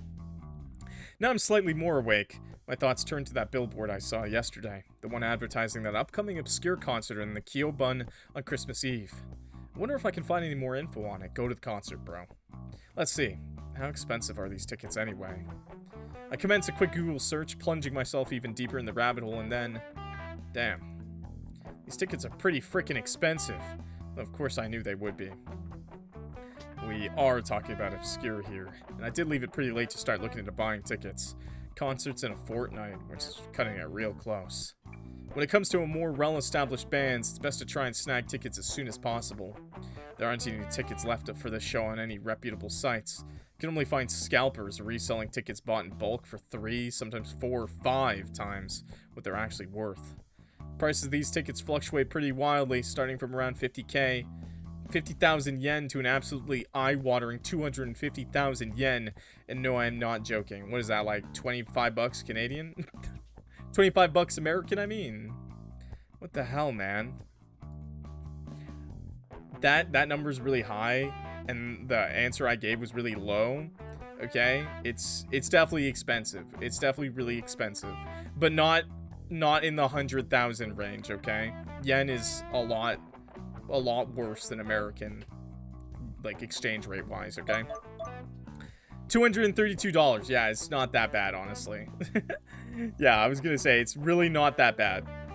I knew Obscure was popular, but I didn't know they were this popular. And that's CAD. That's Canadian. American, that's probably not even 200 bucks. Sapporo Kyobun isn't even a huge venue, for fuck's sake. I've been there once before, and I think it can seat maybe 2,000 people? Not sure. Maybe that's why these tickets are so scarce and expensive alongside it. Guess there aren't all that many on the market. Was it 25k or 250k? It was 25k and then 250k. That's what it was. So it'd still be pretty expensive on the most expensive side of things. There's no way I can shell out for one of these tickets. Not even a ticket on the cheaper end. Didn't think I have 50k knocking around in my bank account right now. Oh, it's 50k to 250k. Okay. Sorry. Okay. 250,000 would be in the 2,300? Yeah. Yeah, that sounds about right. Though I probably shouldn't dwell on that. It'll make me feel depressed. It's a shame, but I guess I'll have to give up on my idle fantasy of seeing Obscure. What would be the point in going to their concert anyway? I haven't seen Akira in years, and I doubt he'll be able to spy me from all the way up on the stage. But that's like the more expensive one. He said he could get one for 50,000. Life isn't a romance manga, or boys love drama CD for that matter. These chance encounters years later, maybe between two estranged high school sweethearts, don't just happen. The world doesn't work like that. That's what I tell myself, at least. Yeah, we're definitely not playing that. This is a horror game, actually. Yeah, but as luck would have it, I still managed to snag my grubby mitts on a ticket for Obscure's coming gig. Bro. Wound up visiting my parents the weekend before Obscure's concert, which means, as a matter of course, I see my little sister Kohane. Kohane? Kohane. Kohane is 4 years younger than I am, and she's just finished up at university. She's been living with our folks since graduating while she hunts for a job, which seems to suit her just fine. Kohane's always gotten along with our parents better than I have. Maybe because she's a huge baseball fan like my parents, so they always go to games together. It's kind of funny, Kohane loves baseball so much, when her other hobbies are so typically girly. Mostly she likes steamy romance stories between pretty boys. But hey, it's good to have a lot of interests, I guess. Personally, I couldn't care less about baseball. So true, man. So I've never bothered tagging along on these outings. I used to use my family's absence as an excuse to practice the drums without being yelled at to shut up. Which is probably another reason why my parents always preferred Kohane over me. Her hobby of drawing pretty boys in compromising positions is much quieter than mine. Not that you'd think that, to see how many exclamation marks she uses on social media. Damn. In any case, it seems like the goddess of good fortune is on my side. Baseball, worst sport, not hot take. Somehow baseball can be more boring than golf, bro. Somehow it manages, okay? The conversation over lunch turns to Obscure. Kohane's a big fan, though her favorite is Caleb, and Kohane lets slip that she was able to snag a ticket for their Sapporo concert a couple months earlier. I've been looking forward to it too. I really wanted Caleb to sign my copy of Polychromia. But Mitsuo wanted us to go out on a romantic getaway for Christmas Eve, and he already booked reservations at this fancy ryokan to celebrate. Can you believe it? Yeah, you get to drive. Golf is fun to play, and you get to drive a cart. Based. Kohane harumps, as though it's Mitsuo's. He's her boyfriend, by the way. Fault the concert happens to overlap with Christmas Eve. I asked my sister, not unreasonably, I think, why she didn't tell Mitsuo she already had plans. When he asked her about this romantic getaway, and she pouts. It slipped my mind. I mean, I booked these tickets 3 months ago. I thought the concert was the weekend before Christmas Eve, so I gave Mitsuo the all clear. Our trip's been booked for a while already, and we already paid the deposit. It's not refundable too, so we can't cancel it now. Now I'm about to stand my own boyfriend up, not when it's Christmas Eve. Just do it. Just do it for the concert. But this is terrible timing. I wanted to see Caleb. You know, it's in pretty bad form to lust after the members of Obscure when you're quite literally dating another guy. It's like a celebrity crush. I do think celebrity crushes aren't great when you're in a relationship, but it's not like the end of the world. It's like bad when they say stuff like, I would leave you for that celebrity in a heartbeat. That's when you gotta be like, okay. Won't that make Mitsuo feel self-conscious? Oh, please don't give me that. Caleb might be handsome, but I don't like him like that. To me, he's at his most appealing when he's being shipped with Akira. Yeah, I was gonna say, don't worry about it when they're doing this sort of thing. Shipped with? The mom, what's a ship? My mother chimes in looking politely confused. What does that mean exactly? Oh, hasn't Kohane told you? It's funny, really, since it's one of her favorite hobbies. Shipping is not another word. Oof. And so in the end, I'm unable to enlighten my parents on the sacred art of shipping, thanks to Kohane driving the sole of her shoe into my foot under the table. Thanks, Kohane. Thanks a lot. She might be the favorite child of the family, but I guess there are some things she hasn't been able to tell Mom and Dad. Now I wonder how a conversation like that would go. How would Kohane come clean to our folks about her obsession with pretty boys making out and dicking one another down? Okay, well, you didn't have to do her like that, man. Boy, I would like to be a fly on the wall during that.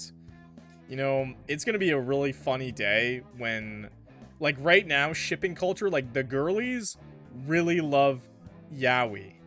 And somehow the majority of the world still doesn't know about it. But the girlies do. I can't wait for the day that everybody, like, older finds out about, like, shipping and Yaoi. And that just young women just absolutely love men on men, steamy, gay, say gex.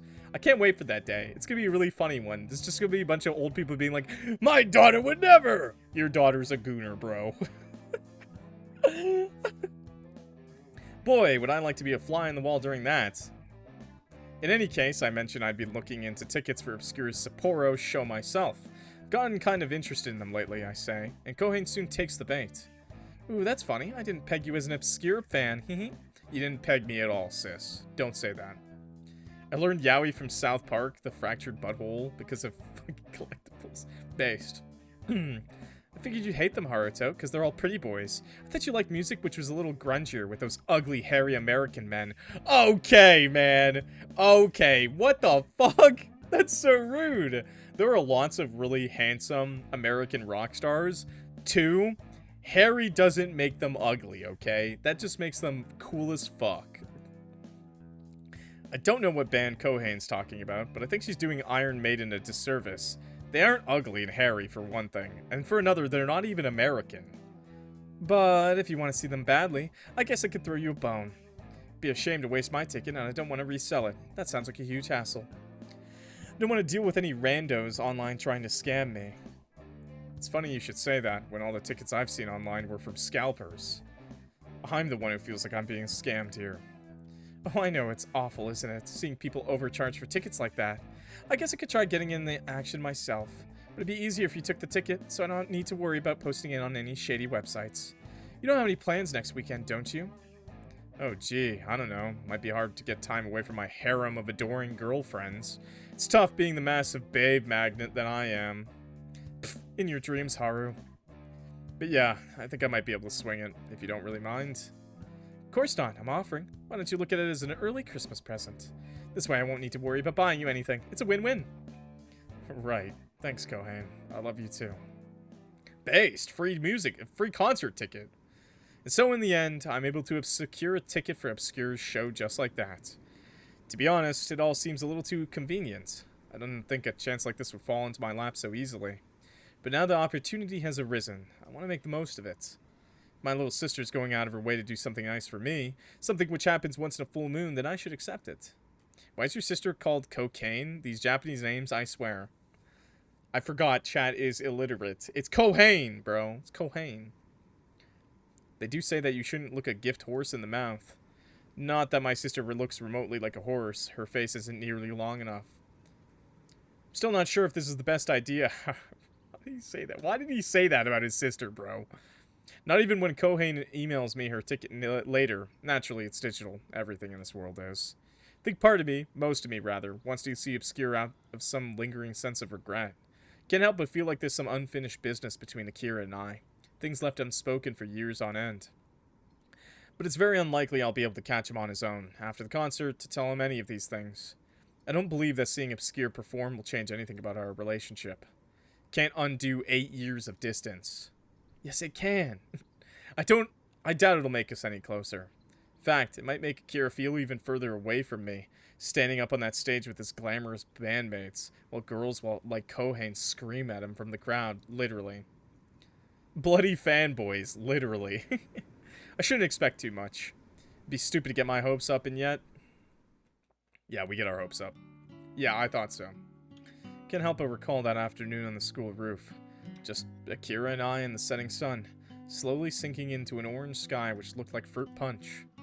Remember the strains of that song he played me, the original song which stirred my heart like nothing else. Back then, Akira always turned to me for advice. Out of all the members of the unappreciated egoists, it was the one he turned to. It was the one he put his faith in over and over again. Hi, Dolly. It was the one he considered a friend. But I'm the one who betrayed him. He never was able to tell me what he wanted to say after the school culture festival. Never gave him a chance. I avoided him pretty steadfastly over that show, and our relationship, if we'd ever really had a relationship, fell apart just like a sandcastle. You what? Why did you avoid him, bro? Why would you do that? He never told me what he wanted to say, because you avoided him! What the fuck, man? I think it's past time I gave him a chance. Who does that? Hey, man, I gotta talk to you after the concert, if you don't mind. Okay, bro, we'll talk then. Never sees you again, purposefully. What the hell? God damn it, bro. The next week goes by in the blink of an eye. He was probably gonna ask him to join the band. In the blink of an eye, the days elapsing at such a rapid clip they all start to blur into one another. The actor lurking for the past while, I gotta go. Bye, Em! Though we're in the run-up to Christmas, my day-to-day routine doesn't change in any noticeable way. Still have to go into the office. This isn't Europe where people get days of paid time off during the winter holidays. I'm still expected to work a 9 to 5. Yeah, Japan sucks, by the way. Japan work culture sucks. Y'all need more holidays. I have to endure Sasayama's crass, coarse humor, which I've never found all that funny. And I have to take a bunch of phone calls without sounding like I want to kill myself. It's a huge pain, so much so it almost takes my mind off my bubbling anxieties about Obscure's upcoming concert. I'm able to distract myself well enough at work since I have so much, well, work to do. My schedule hasn't slowed down at all now we're in quarter 4. If anything, it's gotten even worse, but it's harder at home. I found myself listening to Obscure's whole discography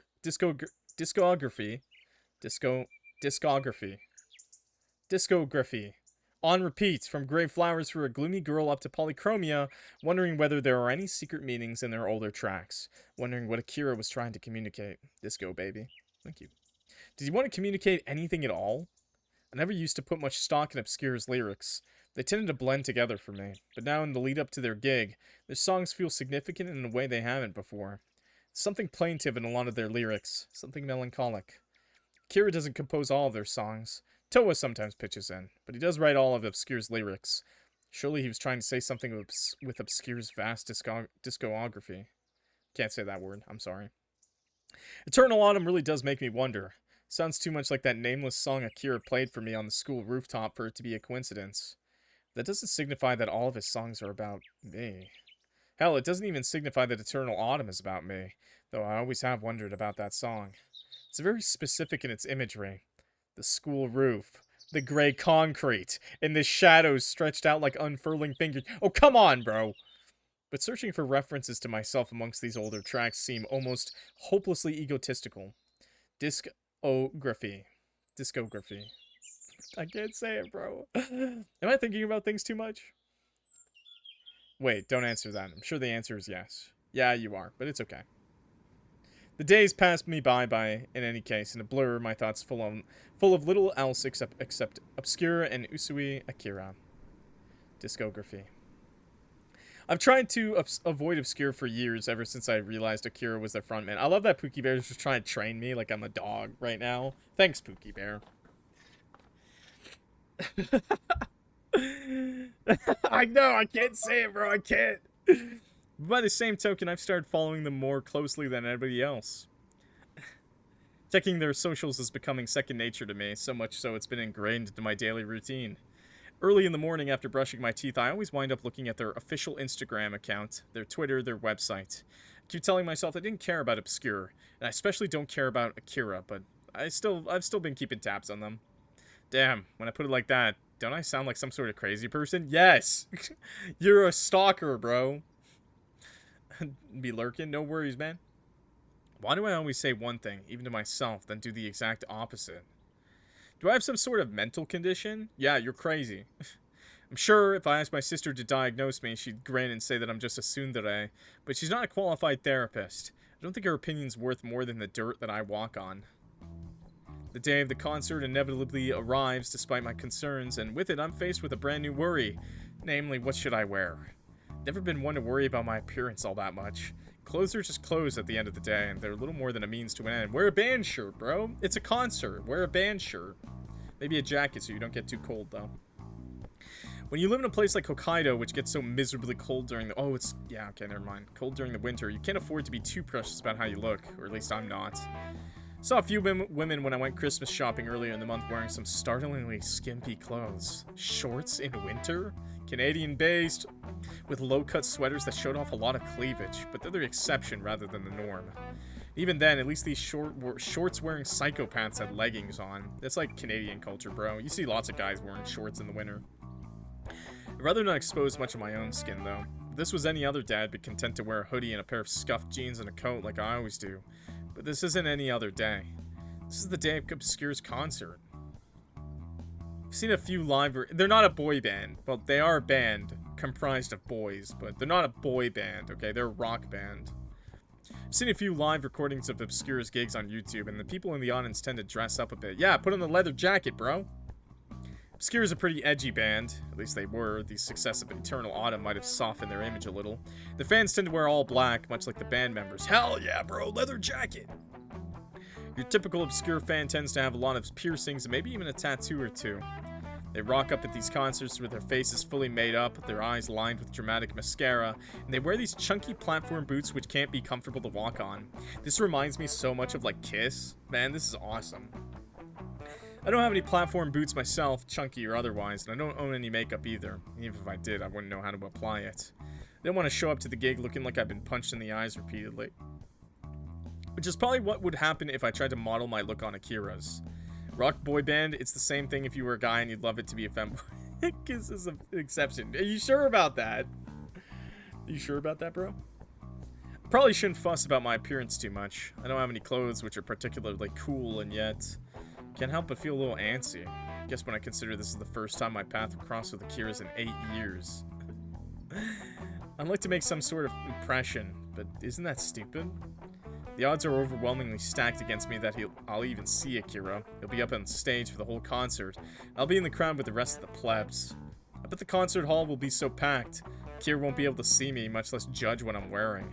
I shouldn't feel self-conscious about wearing one of my old hoodies, and yet can't shake the thought that Akira's famous now. He's a real big shot in the music industry. I wouldn't be surprised if attractive women keep throwing themselves at him.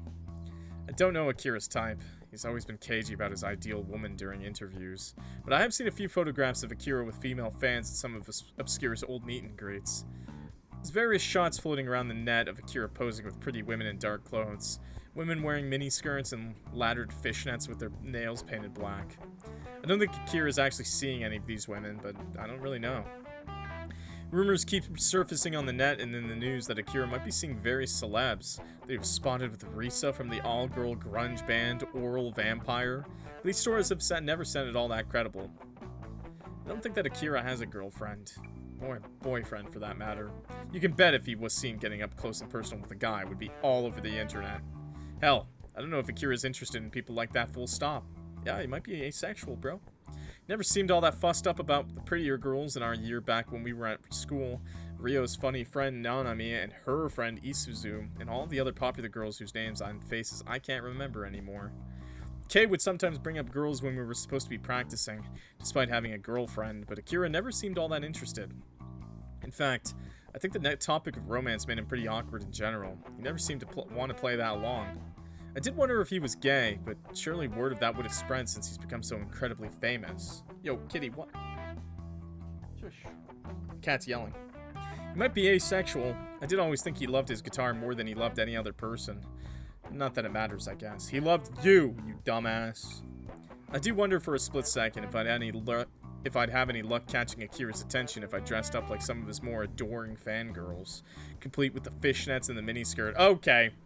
Okay, how did Pookie Bear become so right, bro? How did you... But there's no way in hell I'd do something like that, based. I don't really have anything against guys wearing skirts. Rio did it a couple of times during Halloween parties, and he kind of rocked it, but I don't want to do it myself. Guys can rock the skirt. It's called the kilt, and it's badass.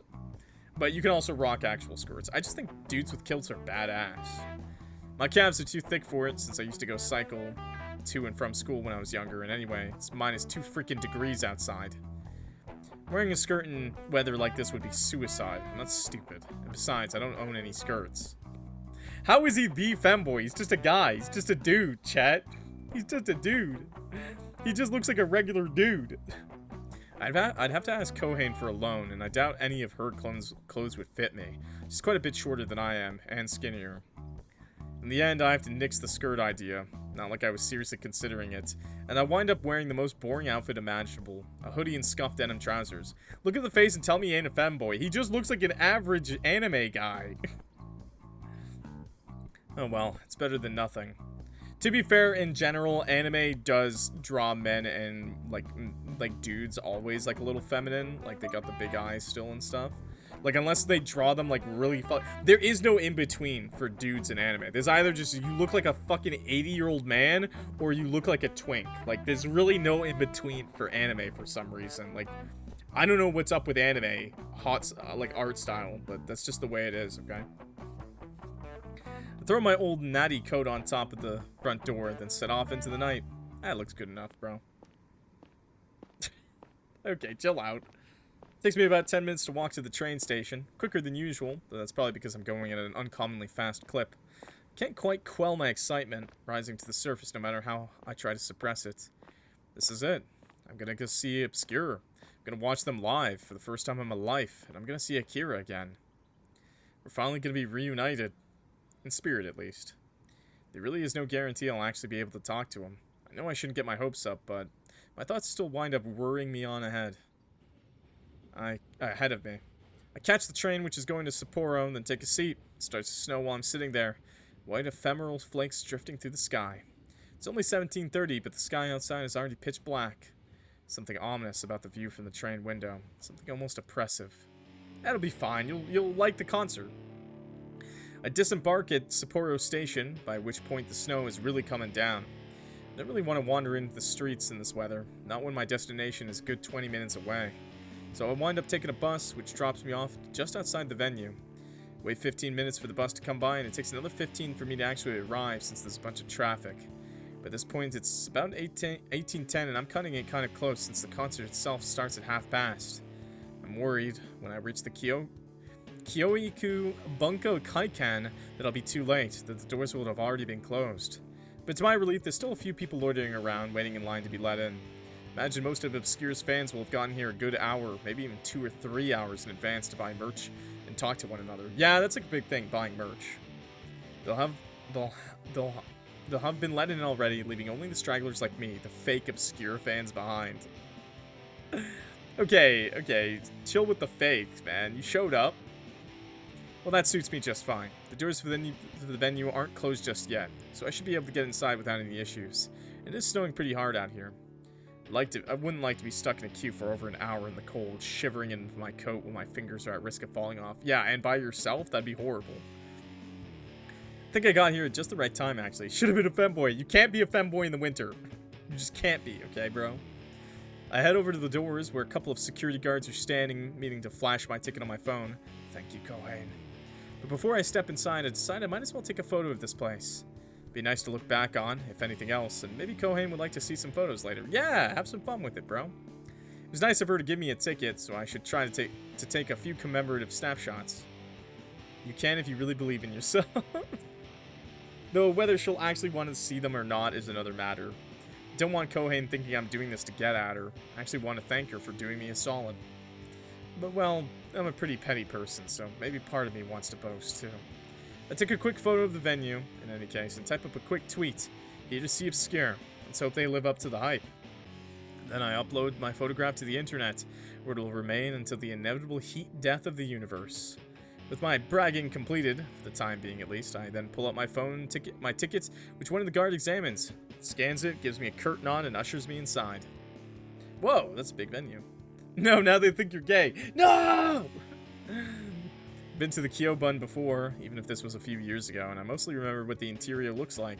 Same as always, a foyer with a cloakroom and a bar, and a hallway which leads into the main concert hall. Shrug out of the winter coat, leaving it in the cloakroom, and a whole load of other coats and bags, then step inside the hall. Last time I went to the Kyobun was to watch a play with my parents, and the vibe then was very different to the current one. Yeah, I bet it wasn't super angsty and simpy, okay? Bro, you're simping so hard. Trying to make magic happen, bro. Back then, the venue was brightly lit, and most of the attendants were people my parents' age, well-dressed middle-aged men in suits and women with their hair piled up on their heads wearing fancy earrings. The clientele at this particular event, however, is markedly different from the audience at production of the Mikado yields. The vast majority of people present in the concert hall are about my age, young men and women, though it seems to be mostly women, wearing black with striking eye makeup and a lot of piercings. The Kyobun's interior is a little like a theater, with a lot of plush red chairs installed, but there aren't many people sitting down. And femboys, stop with that! Mostly people are on their feet, nursing drinks, staring at the stage for the show to start. The band's not appeared on stage yet, but their equipment is set up already. Drum kit, the mic stand, and a bunch of amps. There's this smooth flat-screen TV at the back of the stage. Several of them, actually, which must have been wired up so people in the back of the venue can get a better view of the band when they're performing. Though, these screens aren't turned on yet. It's another 5 minutes or so until Obscure are slated to get onto the stage, and the excitement in the air is palpable. Trust me, I know where femboys brood, cat cafes, or rock bands. No in between. You're so right. I can hear people whispering as I slide into my designated seat, row K, seat 12. 2 women next to me, fiercely debating who the best member of Obscure is, Akira or Caleb, and a few people are even listening to Obscure songs on their phones. I have to wonder why they're bothering, when we'll be seeing the real deal soon enough, but maybe they want to refresh themselves on some of their songs. In any case, I'm one of the few people here on my own. Don't have anybody I can chat to about who the hottest member of Obscure is. Not that I would do that, even if I could. And I don't feel like looking them up on my phone right now. That'd be a little too much Obscure, even for me. I'm content to wait. Well, that's what I tell myself, but I think I'm a little too on edge to feel properly content. This venue really is packed. It's not the biggest venue a band has ever played. I'm sure 2,000 seats is nothing in compared to the Budokan, which can almost fit 15,000 people. It's not nothing. It's better than playing in the gymnasium, at least during the shitty school culture festival. Akira sure has gone up in the world. Man, this sure does take me back, though. When I was in school, I used to dream about performing in places like this. I had fantasies of going on tour with the unappreciated egoists and standing on stages just like this one, brightly lit with a crowd of adoring fans cheering for me. I don't know if I ever believed these fantasies of mine would ever come true. I've always been a realist, or as Kohane says, a pessimist, but it was nice to imagine. It was a daydream I escaped to in the middle of math class, where I found the lessons especially unbearable, or when I was on the train on the way back from school, my bag resting on my lap. It was a soothing fantasy world I'd take refuge in, one where I could be the star of my very own show. Don't know if it was something I wanted too fiercely. If it was, I wouldn't have given up on being a musician like I did, but part of me still wanted it. It did hurt when I gave up on these dreams, when I scrapped my old drum kit. But maybe it didn't hurt as much as it could have. Maybe it didn't hurt as much as it should have. Maybe I didn't care enough after all. In fact, I'm sure I didn't care enough, because if I had, I wouldn't have let this opportunity, no matter how small, slip through my fingers. I wouldn't have given up on everything. If I'd kept trying, perhaps I would be the one ready to go on stage, rather than the one standing in the audience. If only I'd done this, if only I'd done that. Stop thinking like that, man. If only. Just do it now. Ooh, it's time. Is it starting? Look, the lights are going off. Are they gonna come out? Where's Caleb? What about Rosario? But I'm soon drawn out of my self-pitying musings by the murmurings of the crowd. These murmurs begin, initially as breathy whispers, soft and plaintive, but they soon erupt into full-blown screaming. Stop that. Stomping feet and excitable cheers. Yeah. Looks like the members of Obscure have finally made an appearance. 4 men appear on the darkened stage. The dashing blonde Caleb, the rakish, roguish Rosario, the unremarkable Toa, who nobody seems to cheer for. Aw, damn, bro. Akira, I love you! Look over here! You're the best! And Akira. He takes his place at the front of the stage before his retractable microphone. The lights come on once more, flooding the venue with light. Once again, the crowd screams in anticipation, and then... Hey there, my lost little lambs. Did you come here just for us? Akira speaks into the microphone, his voice lower than I remember it, decidedly more sensuous. Since when was he this confident? Akira doesn't stammer as he addresses his audience, neither does he seem at all embarrassed by this form of address. My little lost lambs. The Akira I know would have never come out with a corny line like that. I think he would have died before daring to address a large crowd like this as his lambs, but the audience seems to be eating it up. A girl standing next to me screams so loudly I'm worried my eardrums will burst. That's horrible. I hate that shit, man. Another woman in front of me, meanwhile, lists to one side. Looks like she's at serious risk of collapsing from the sheer magnetic force of Akira's stage presence. But she has a friend there to catch her. Oh my god! A ripple of excitement spreads to the assembled audience, as contagious as scarlet fever. Is this Michael Jackson? Akira must have had a good 2,000 pair of trained eyes on him, but he doesn't buckle. He remains unsmiling as he surveys the audience, so cool and composed he looks almost indifferent. His eyes really are dark. They've been ringed with thick, smudgy eyeshadow, and his pupils look almost black. 2 droplets of tar in a sea of milky white. His eyes seem to linger on my own for a few moments, picking me out of the audience like a fisherman's hook through the heart. No way, bro! Oh, I didn't think they would meet like this. Okay, he definitely saw him then. This is nothing more than a silly hope on my part. Of course Akira isn't looking at me. How would he be able to see me? Yeah, no way, buddy.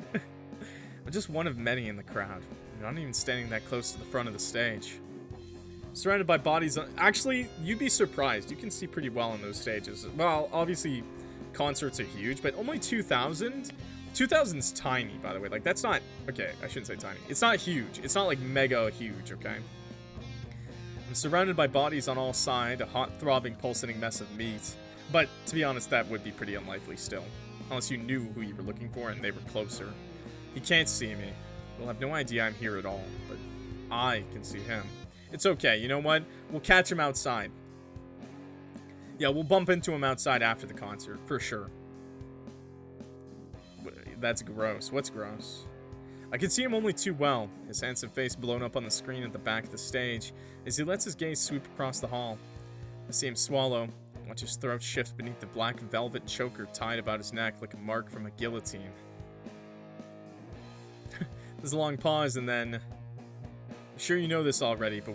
Oh, wait. I'm sure you know this already, but we are obscure. We've come here to play our clarion songs at the end of the world on this holy night. So I hope you will enjoy attending our banquet of madness. Leave all your thoughts behind, and let yourself be consumed by our songs. That is all I ask of you, my lost little lambs. That's too cringe. It's too cringe, bro. In retrospect, I'm not really sure why I decided to watch Obscure perform. It's not like I'm a super mega fan and I'm not simping for the main singer at all. All it's done is made me realize, like I didn't realize it already, just how big the gap, no, the chasm between us has become. I cannot take that serious. Yeah, me either, bro. I knew Obscure was popular, but seeing Akira... He's saying it for the fangirls, okay? But seeing Akira stand on stage being swooned over by thousands of girls has put things into perspective. Akira really has made it now. Obscure are one of the most well-known rock bands in Japan now, even bigger than the Blue Hearts at the height of their fame, and I freaking love the Blue Hearts. I know Rio loved the Blue Hearts too. Rio was a pretty joyless person in general, but he perked up when we used to talk about our favorite bands. The Blue Hearts came up a lot. That's why we wound up covering several of their songs as the unappreciated egoists. It's just like their favorite band. It's probably like a Japanese band or something. Because they have mentioned a few real bands. Clock, I kind of want to hear you sing a song. Maybe you'll hear that one day. I do have one cover I want to sing that I'll try really hard to do a good job on. But otherwise, you'll just have to catch me whenever I'm playing my music on Spotify, and sometimes I'll sing a lyric or two for fun. It's not good, though. I'll warn you. Those really were the days. Me and Rio and Taiki and Kei and Akira. Oh, yeah, and then we sing No Clock Like Horse Clock. But those days feel very, very long ago now. It's been almost a decade since we last sat in the light music clubroom together, playing our instruments to pass the time.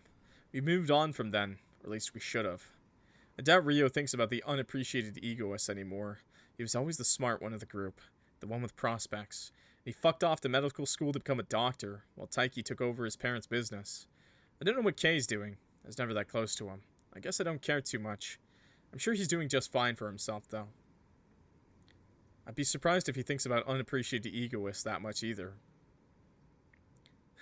They've all moved on, and I should have moved on too. I shouldn't mire myself in the past like this. I do like the starry background, too. Starry skies are awesome. That's one of the only good things I liked about camping. I sigh again, then bring my whiskey to my lips. Not a big whiskey drinker, if I'm being honest. It burns when it goes down. The aftertaste is unpleasant, but right now I just want to get wasted. I want to forget everything I just saw. Akira on stage and all the bright lights and the adoring screams. It's all a little too much for me to process. Really should have known that this would happen. There's a reason why I'd never been to an obscure concert before, despite following them on and off for the last 5 years. I think it's just a time skip, like it's just the concert's over. It wasn't a good experience, he just got jealous. Alcohol. Time to drink. Let's get drunk! Hell, I even like some of their older stuff. Burial or Rice is a great song, and so's Still She Calls Me, but I never did go to see them perform. Told myself not to. I didn't want to see Akira succeed. I didn't think I could stand it.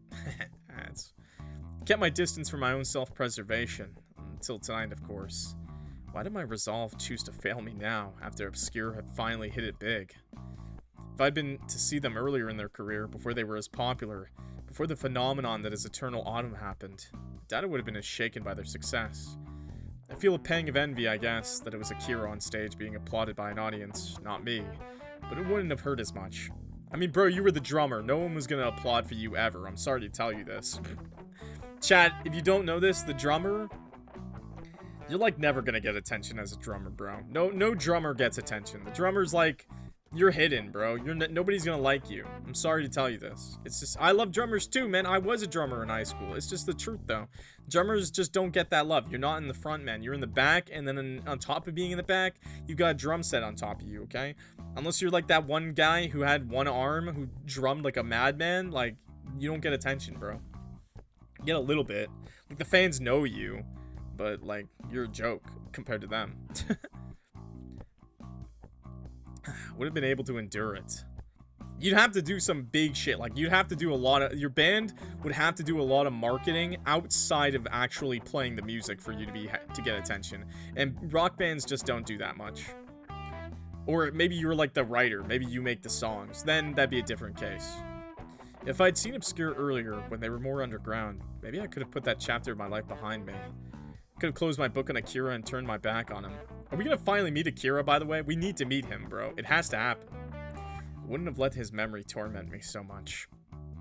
But I didn't do that. I was stupid and I kept trying, stubbornly, foolishly, to ignore Obscure's steady rise in popularity. I refused to see them perform, and I tried to pretend they didn't exist, all the while ogling them obsessively. Or Googling them obsessively. Okay, it was Google. I refused to confront Akira's new fame with my own 2 eyes. Until tonight, that is. Akira and I will never be able to go back to our old school days now. The time of my life is over and done, though it never received a satisfying conclusion. Well, it would be really weird if you as 2 adults walked into a high school right now, I think. I do drumming often on anything I used to take drumming lessons, and now play violin. Violin's also really cool. I wish I could play something like that. I did take drum too. Drumming is cool. Trust me, super important instrument. It's just overlooked a lot. Like, I don't think that it should be like that. It's just the way it is, and it makes sense. You literally are in the back, hidden, like, you know. And not many songs do drum solos anymore nowadays either. Like, barely. It's just an unappreciated member of a band, usually. Our high school days didn't fade out slowly, like the last 10 seconds of a pop song. Instead, they cut off abruptly, in the middle of a chord. That's it. Akira and I are over. We finished before there was ever even an Akira and I, before we were more than just friends. Akira's living a life I can only dream of now, and what about me? Just some guy who works in an office who hates my job, who lives paycheck to paycheck, in a shitty apartment without any real career prospects or a partner. Okay, bro, chill! Chill! I don't have anything to look forward to except my inevitable death. Death that'll come by much faster if I just keep sitting here feeling sorry for myself, drinking this god-awful whiskey. This is why you need to make a change. Ugh, this shit stings. Can't say I like it, but I don't think I've drunk enough of it just yet. That's the trick. Keep drinking. Try rum. It's not going to be any better. I just like rum.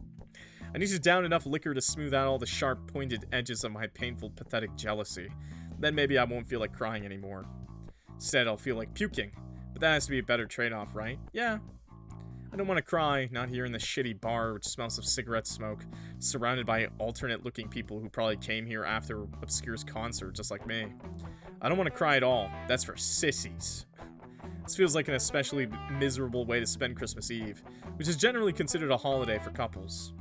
No, I think it's, for some people they open presents, and some people have a nice dinner before the day after, big Christmas day, and they have a nice dinner then too, and they open presents in the morning like I do. In Canada, you know, Christmas Eve we still have a nice dinner with the family, you put the presents under the tree, and then Christmas morning we open our presents and have a nice dinner that day as well. You know, but, you know. Dating people, sure, fine, that's fine. You can do that here too, of course, if you don't, but it's more of a family thing. It's a family-friendly holiday, come on now. Not that I have anybody to hang out with. I'm all on my own. Might be surrounded by people, mostly folks who attended Obscure's show, but there's a few lovey-dovey couples at the bar, but I've never felt more isolated. Talk to someone, bro. Fuck. I curse under my breath, then press the heel of my right palm against my eyes. It hurts, but it's utilitarian sort of a hurt.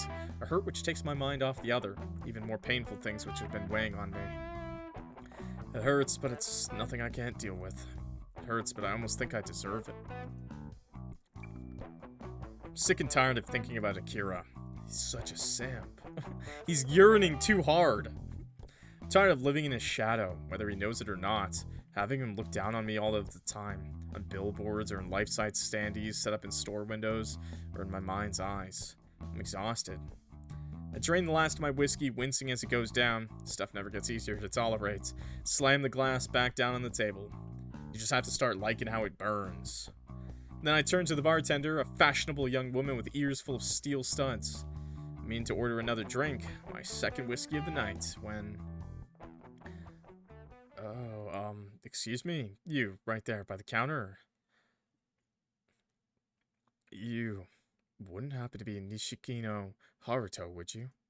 What? Somebody just called out to me, and it definitely was to me. They used my family name and everything, but I have no idea who they could be. Who could it be, Chad? Who could it be? Who could it be? Dude, what the... I knew it was gonna happen, bro. I was hoping to be a little cuter, but that's okay. Dude, everybody knows the band goes out to the bars after. Come on, man. They either got an after party or a bar. Come on.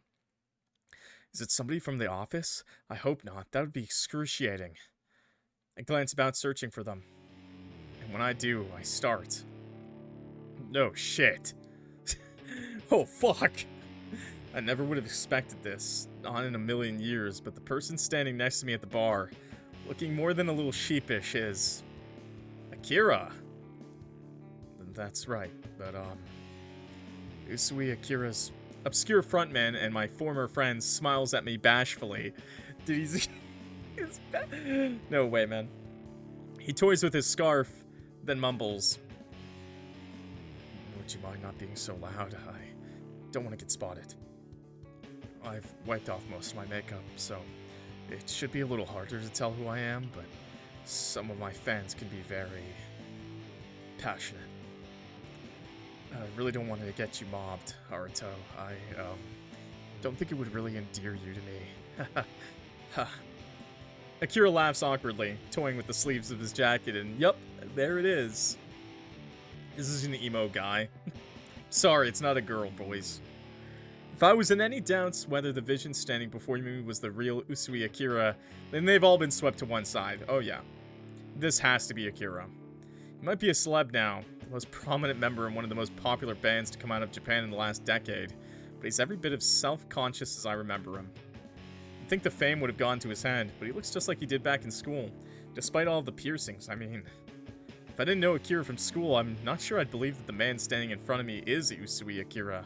The Usui Akira. He just doesn't have any presence. Shoulders are slumped. He definitely went looking for you, bro. He definitely went looking for him. For sure. He saw him in the crowd. Wasn't sure, and he found him. Shoulders are slumped, and he has all of Akira's nervous tics. fiddling with his fingers and the way he struggles to maintain eye contact while talking. It doesn't look like the old Akira. His hair is longer and his ears are pierced, but he's acting like him down to a T. He's not changed at all. He's here somehow, and he wants to talk to me. What the hell? It's almost like I've gone back 8 years into the past. The time Akira and I spent together in the music club room no longer feels like a dim, distant memory. It feels real and tangible, something I could reach out and touch if I wanted to. I exhale, letting the tension escape from my shoulders, then say, "Sure thing. Sorry about that. Just a little surprised to see you here, slumming it with us commoners, but it's good to see you. Did you come for a celebratory drink after your show?"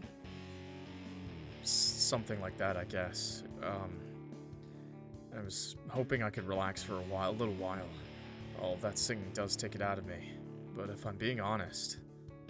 Akira inhales shakily. Yeah, I swear, he's even more worked up about this than I am, then says, "I think part of me was hoping that I'd see you here." What do you mean? What are you talking about?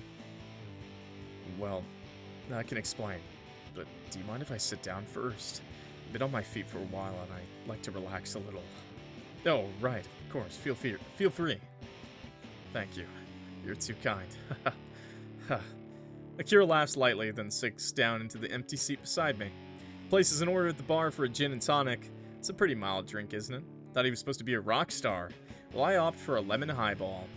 I know. I was going to go for a second whiskey, but I'd rather not get shit-faced at the moment. Get shit-faced! Not when I'm with Akira. That'd be way awkward, especially when I'd like to catch up with the guy. I want to know what he's been up to. I especially want to know why he came looking for me. How did he even know I was at his concert? Did he just assume I'd show up because he's such a big shot? Delta Rune reference? If that's the case, it stings a little. But I doubt Akira would be so presumptuous. He's always been so mild-mannered, so how...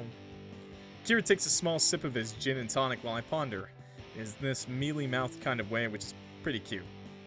He shivers a little as the alcohol spreads across his tongue, then sets his drink down. He looks to me, then says, "I knew you'd be at this concert. You told me, more or less." He follows us on Twitter. Since when? I haven't spoken to you in years. I know that. We've not been in direct contact, at least. But I still follow you on Twitter. We followed one another back in high school, remember? I've been stalking you ever since. Oh shit. He's right. We did follow one another on Twitter. But since this was over 8 years ago, it completely slipped my mind. I don't use social media all that much. I'm not famous, not like Akira, so I guess I've not given my pitiful online presence much thought. I do post on Twitter every once in a while, though. Mostly photographs about the various foods I've been eating or places I've visited on work trips. I've been using it as a photo diary since I was a teenager. Now that I think about it, I did post a photo of the Kyokyu Bunka Kaikan before I stepped inside for the show, didn't I? Does that mean Akira saw it? He's got notifications on, bro. He literally saw it. Had stage fright. That's crazy. Why are you so sad, bro? You didn't miss much. It's been a lot of yearning. This has been a very big slow burn, but I knew that when I downloaded it. I knew that. It's good slow burn, honestly. Wait. Hold the phone. If Akira's still following me on Twitter, then... Pull my phone out of my pocket and then skim through my following list. It's not very large. I have a truly sorry amount of followers. Despite using Twitter for over a decade. I get it, bro. I've got like almost 40k subscribers on YouTube. I've got like 300 followers on Twitter. We just don't use it that much, bro. It's all good. It's not very large. Okay, but... Aha, there's Akira's account. He's one of my first followers, actually. Username Usaki0910. I guess that's Usui Akira mashed together with his birth date tacked onto the end. Wow, real subtle. Well, I have no room to judge. My Twitter handle isn't much better. Made my account when I was still big into Godzilla. Shut up. Who doesn't like giant monsters? So my name is Moth Radiation. Based. Click onto Akira's Twitter profile, in any case. Expect to see some huge account. One with hundreds of thousands of followers, but... Huh. If you're a celeb, you don't have many followers. You're not even broken 5k. Akira's 5K following is more impressive than my own. I have a measly 184, but still, you'd think someone as huge as him would have more, when the official obscure Instagram account has over 1 million followers. What gives? I'm curious, but that's my personal account. Nobody knows that it's mine, and I hardly ever use it. I have an official account which was set up for me by Psychski, but I don't use that one. I have a PR person who handles it for me. PR person, huh? I whistled and slid my phone back into my pocket. Yeah, you're so fancy now. Thank you. I think that's meant to be a compliment anyway. But if you were wondering, that's how I found out you'd be at today's show. I tried to look for you in the crowd to see if I could find you, but that didn't really pan out. The Kyokubunka Kaikan isn't the biggest venue we've played at, but there were plenty of people and it was rather dark. It was hard to make out too much of the crowd. I didn't get a chance to glimpse you, so I figured I'd try my luck after the show. Went into a couple of bars by the concert hall looking for you. I guess the third time really is the charm. You went to all that effort just for me? Of course I did. You're my friend, Haruto. I know it's been a while since we last spoke. I could have DM'd you, I suppose, but it would have felt too awkward. But I have wanted to see you again. Been wondering how you've been doing, and, well... Akira shifts on his seat, brushes a few strands of dark hair behind his pale ear, his black polish glinting in the dim lights of the bar, and says, I can't help but feel we left things off on a sour note. It's never quite sat right with me how things panned out between us. So, I guess I wanted to see how you were. I knew from your Twitter you were living your life, and it seemed like you'd moved on, so I don't want to dredge up any bad memories. Friend, are you sure about that? We're just acquaintances right now, but I feel like we could go for something more. But I still feel like I should apologize. If I did anything to upset you, I really am sorry. I never intended that to happen. And though it's been a long time, I still like to think of you as a friend, if that isn't too presumptuous of me. Akira. Thought I'd overcome my initial shock at seeing him again, after all these years, but... Sorry, man, but I've got to go to the bathroom. I'll be back in a sec, alright? I'm gonna go shit myself. Get to my feet in a hurry, the legs of my chair scraping sharply against the floor. Akira looks surprised by this. Can't help but note how he jumps, but damn. What am I supposed to do? How am I supposed to feel? Can't hit me with all this mushy bullshit. Still think of you as a friend after all these years. That's actually how it works, by the way. I actually recently had that. I had a guy I haven't talked to in like 7 years. He just messaged me out of the blue and we're playing video games again like nothing happened, okay? This is just how bros work sometimes. What is this? A scene from a girl's romance story? No, it's a scene from a boy's love romance story. Get it right. I'm certainly blushing enough to be a heroine in a reverse harem story. Shit. Shit. I need to get to the bathroom stat before I shit myself. Before Akira sees just how deeply I've been affected by all of this. That one think I've caught feelings for him or anything. Bro has panic farts. That would be ridiculous, obviously. I don't like him like that, but... that's fine. Take as much time as you need. I hurry away from the bar. Akira's reassurances trailing after me. They make a dash for the men's bathroom. I breathe deeply, in and out, with one hand pressed to my chest. Feel my heart beneath my splayed fingers, can possibly feel it thumping. I take a few moments to try and steady myself, then approach the mirrors above the sinks, lined with grubby-looking taps. The bar itself is hopping, the bathroom itself is empty. An unexpected but much welcome surprise. There's nobody to watch me, therefore, as I stare at my sorry reflection in the mirror. My fingers find the countertop and I grip it tightly. Hold onto it so hard that my knuckles crack from the strain, that my skin starts to turn white. Yeah, this is going to YouTube.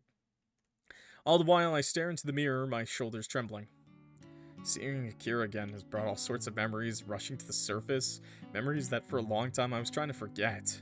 It's been years since Akira and I last spoke, and the memory of our last performance as the unappreciated egoist hangs between us, a black cloud in our former friendship.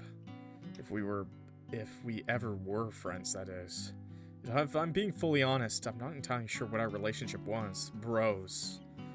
We got along alright. I guess for the few months we were both part of Minato High's light music club. but that fell apart pretty spectacularly during the school Contra Festival.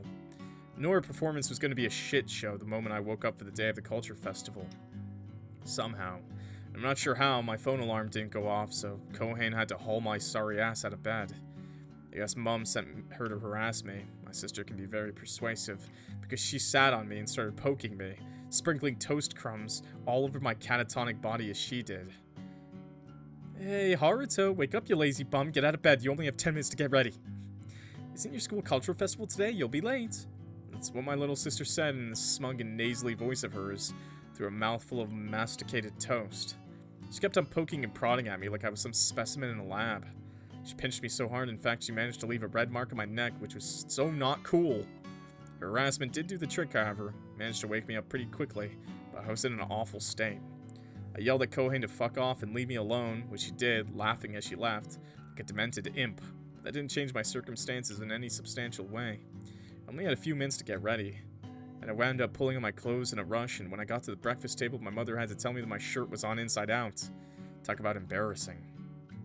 The day was off to a shitty start from the very beginning, and it didn't help that I managed to spill scrambled eggs on my lap while eating my breakfast. I was already over it after I set off, and things didn't get better when I arrived at school. Some days are like that. Some days are just shit. And you just gotta roll. You just gotta go with the flow, man. You just gotta, roll your sleeves up and say, I'm gonna make this a good day. Don't know if I'd angered some sort of god or what. Maybe my fortune that day was especially unlucky. But later turned out there were all sorts of problems with our performance. Scheduled to perform near the end of the day at 14:30 in the gymnasium right after the drama club had finished their amateur performance of Rosencrantz and Guildenstern Are Dead. This didn't pan out. Drama club's play wound up running late by a whopping 15 minutes. They didn't bother cleaning up any of their scenery. Took another 10 minutes to get the stage clear again and set up all of our performance, which brought in even more difficulties. Kay had gotten bored of waiting, and he'd gone off to flirt with his girlfriend in Class 2B's maid cafe, so Ryo and I had to go haul his sorry ass back into the gym. And then there was some sort of issue transporting my drums from the club room onto the stage. My drum set really should have been moved earlier in the day, but I guess nobody remembered, which made it a horrible rush job hauling my drums, which were fucking heavy even when disassembled, through the hallway at breakneck speed. Then, when we were finally setting our shit up, Ryo dropped his amplifier, which broke it, so his bass was all muffled and muddy for the whole performance. It really fucking sucked. That is awful, bro. We were supposed to go on stage around 14:30, but in the end, we didn't get on stage until 15:15. At which point most of our audience had already drifted off to do other things. That's not a big deal. You'd bring in the crowd, bro. The school day was coming to a close, and nobody wanted to stick around to listen to some shitty songs from our shitty light music club with the shitty self-effacing name. We didn't have enough time to play through our whole set. We were promised half an hour, but this wound up being 15 minutes. We had to cut out a few songs on the fly, which was pretty confusing. Our opening songs went well enough despite all these hiccups. At least I think it did, but we wound up losing our tempo near the end. By the time the second song started, we were an awful, uncoordinated mess. I think each and every one of us fucked up something, other than Akira, that is. He at least was able to handle himself flawlessly, played through his songs without making a single mistake. He was perfect. But his perfection made the rest of us look even worse. It was a disaster of a performance in all aspects. A pathetic joke which wasn't even funny. We were so bad the handful of students who did hang around us to watch us, about 40 or so, had been reduced to a sorry 20 by the end of our little show. And if a few of our peers heckled us into the bargain, somebody even threw a bottle of water onto the stage, which hit Kay in the head. Oh my god! Okay, never mind, it's pretty bad. Sure, it didn't do any significant damage, but the bottle was empty still. Then it was empty, but still. It's the principle of the thing. We practiced, not hard, exactly for the show, but we had put in some practice. Cared enough at least to put on a decent show. It's gonna be on our very last show as the unappreciated egoists. Last time we would all stand together on a stage to perform. Though for Akira, I guess it was the very first time. It's supposed to be something special. And I guess in a way it was. The concert was such a disaster, I'm sure it went down in infamy among the alumni of Minato High as being really fucking bad. Sometimes I do wonder if anybody at Minato High who had the misfortune of seeing that shitty concert knows that what Akira went on to become, that he's now become a celebrity. But Though I've done a bit of digging online, trying to find people from Minato High sharing dirt about Akira, not been able to unearth very much. Guess our concert was bad enough that people had a hard time associating it with Usui Akira of obscure fame, unless they think they're two different Akiras. He sure has changed a lot over the years, but I guess that doesn't matter. Akira was never able to perform that beautiful song he played for me on the roof. We simply hadn't the time, and he never did confide in me after the concert. Still have no idea what he wanted to say. I didn't stick around so he could ask. Didn't want to speak with any members of our band, least of all Akira. Didn't want him to trying to commiserate with me. Having a prodigy like Akira trying to console me when I fucked up so many times would have been impossibly painful. I didn't want to endure it, so I didn't try to. Didn't hang around after school, and I never did go back to the light music club either. My love affair with the drums was well and truly over. I assumed an air of nonchalance during the lead up to the school festival, so I couldn't be bothered with it at all. I tried to act like I was too cool to care, but in actuality, I think I cared a lot. Must have done, else it wouldn't have stayed with me so much after all these years later. It wouldn't have hurt so much. I probably wouldn't have quit playing the drums. I wouldn't have been such a coward, but that's exactly what I was. No, what I am. At that little debacle, I decided to give up on music, jacked the whole thing in, got rid of my drum kit and everything. I never felt much in the way of regrets. Never been all that crazy about the drums. It was just a hobby I picked up to pass the time, one which wound up sticking, though I'm not sure how. I know I had a few dreams of being part of a band, something bigger than me. I listened to a lot of rock music, and I fantasized about standing on a big stage like Led Zeppelin or Nirvana one day, playing to a sold-out stadium full of adoring fans. But let's be real here. My dreams had precisely zero chance of ever coming true. There's a load of aspiring wannabe musicians out there, but only a handful of people can actually get signed. It's not just about being talented either. There's a whole load of luck which goes into it. Yeah, it's true, man. It's so true, but you gotta fight for it. I feel like as someone who's kind of popped off on YouTube a couple times and still hasn't like gone full-time or anything like that, but who has gone lucky, you really do have to just try hard every day. And even with luck, it's not enough. You know, it's got to be luck, hard work, and talent. And I know a lot of people don't believe in the whole talent thing, but trust me, there are lots of people who don't make it, who put in the work and have gotten lucky, and they just don't have the talent. You know, they don't have that little spark that makes them unique. I got a sub emote. Yes, you can do that. Good emote choice. Scared clock. Anyways, sorry, a little aside. But you will never get there, even with talent, even with luck, if you don't put in the work. That's the truth, okay? Unless you're a Nepo baby. Then you don't gotta do shit. You gotta let your parents do it all for you, okay? Nepo baby wins all the time. There's plenty of dedicated musicians who are way, way better than I am, who spend their lives in anonymity, going under the radar. There aren't many people who can make it big, and anyway, I'd pigeonhole myself as a frickin' drummer. It's so real. Even by some miraculous chance, the unappreciated egoist did become a household name. Who the hell would care about its drummer? So sad. You gotta lose an arm. Rio always used to remark in that dry way of his that only masochists become bassists because nobody knows what they even do. But being a drummer's way worse. It's so real. At least the bassist looks cool, man. Like a big ass guitar. It's cool as shit.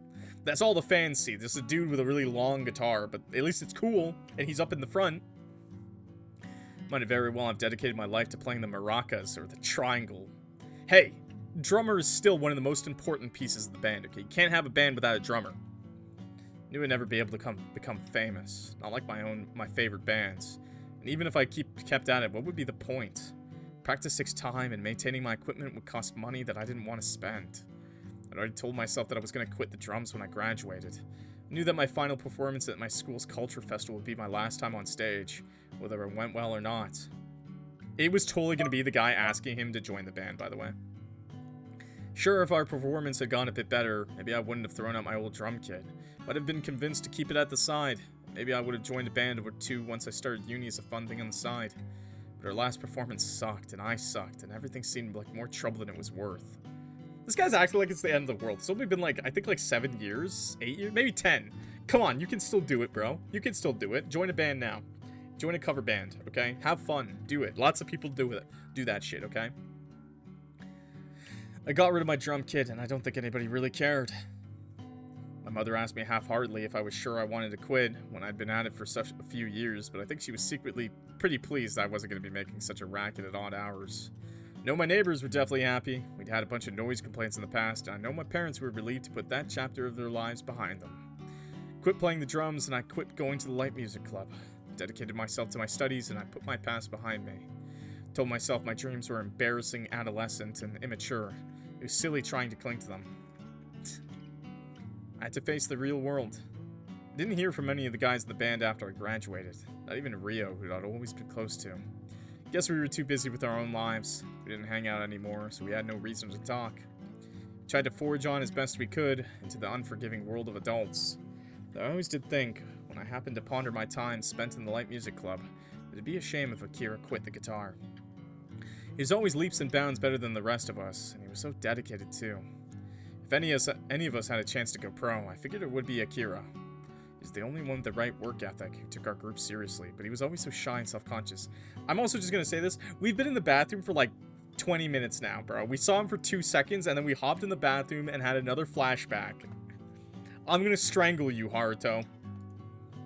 Get out there. Couldn't imagine him trying to hack it as a musician on his own. Seemed completely contrary to his character, so much so the idea was almost laughable.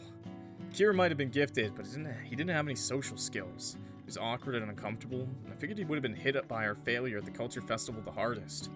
Certain he'd wind up quitting the guitar, just like I quit the drums. Didn't have much faith in him. Thought it was a shame, but that's just the way life goes, isn't it? You can't all succeed, otherwise the word also ran wouldn't be in a dictionary. What the fuck is also ran?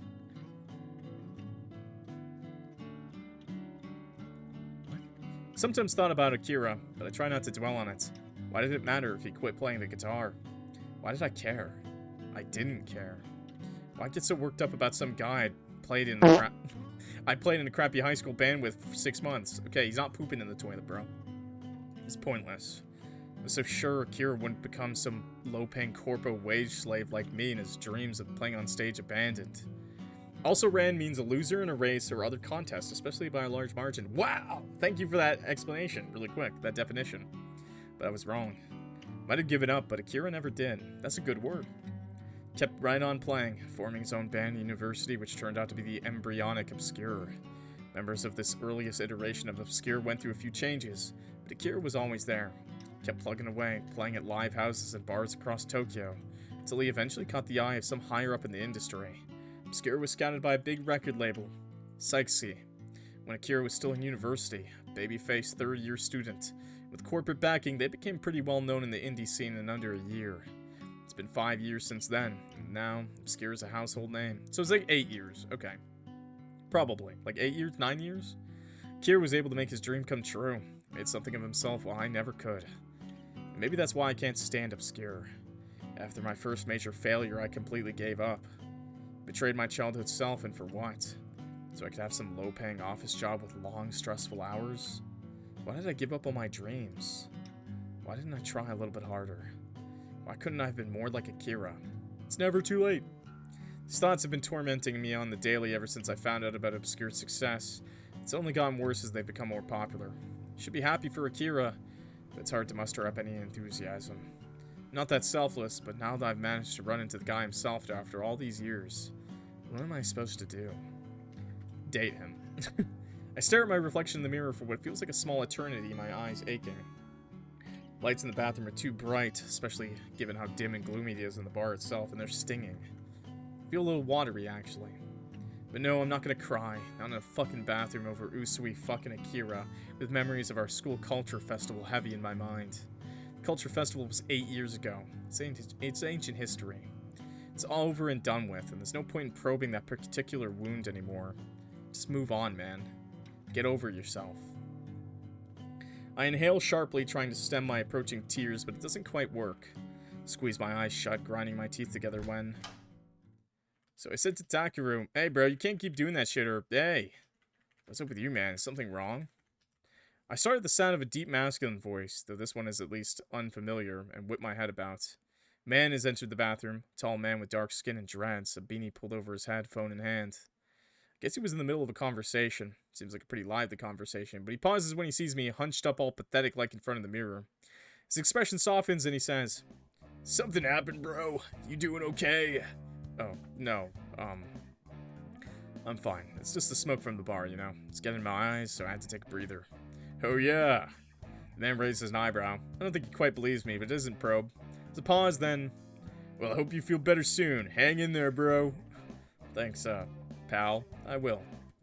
What a homie. Let's get back to it. Try to smile at the man, though it all comes out wrong. Too self-conscious and a little crooked. Then make to leave the restroom. I did feel like sobbing, and I came dangerously close to it, in fact. But seeing this man has sobered me up a little. How can I cry now after receiving a shock like that? Yeah, dude, wake the fuck up. I think I can hold it together. I just need to endure about another 10 minutes with Akira, if that. And then I'll go home. I'll drink my highball, I'll tell Akira it was nice to see him again, and I'll leave. I'll take the train back to Ibetsu. Speaking of, the last train's due to leave in about half an hour, and can put this confusing, intense, emotional day behind me. Yeah, that sounds like a good idea. I don't regret seeing Akira again, and it is nice to know he didn't forget about me. I'm glad we were able to catch up, but I don't think I should ask too much more from him. I don't want to get bogged down in emotional reminiscences about our past either. That sounds way too morbid. We can keep in touch, but I'd like to keep things light. That's what I tell myself, at least. Haruto. But my heart seizes up inside my chest when I see Akira sitting at the bar where I left him. His brown eyes seem to light up when he sees me, and he looks a little too enthusiastic. So much so that if he was a puppy, I'm sure his tail would be wagging. He smiles. Did he really miss me that much? But hey, Akira only needs to glance at me for a few moments before his face furrows in obvious concern. Are you alright? Damn, what am I supposed to say? Truth of the matter, which should, I think, be self-evident, is that I'm not alright. I still feel pretty thick and shaken, but not stirred. And I'm not really sure what Akira wants from me. Look down at my feet, then mumble, "Yeah, I'm fine." Are you sure? Akira examines me, his dark eyes gentle even without his glasses. Guess he's wearing contacts. He's always had awful vision from what he told me back in school. This place isn't too noisy, is it? We can move if you'd rather. Oh? I replied before I could stop myself, before I could tamp down on the words ready to spill from my mouth.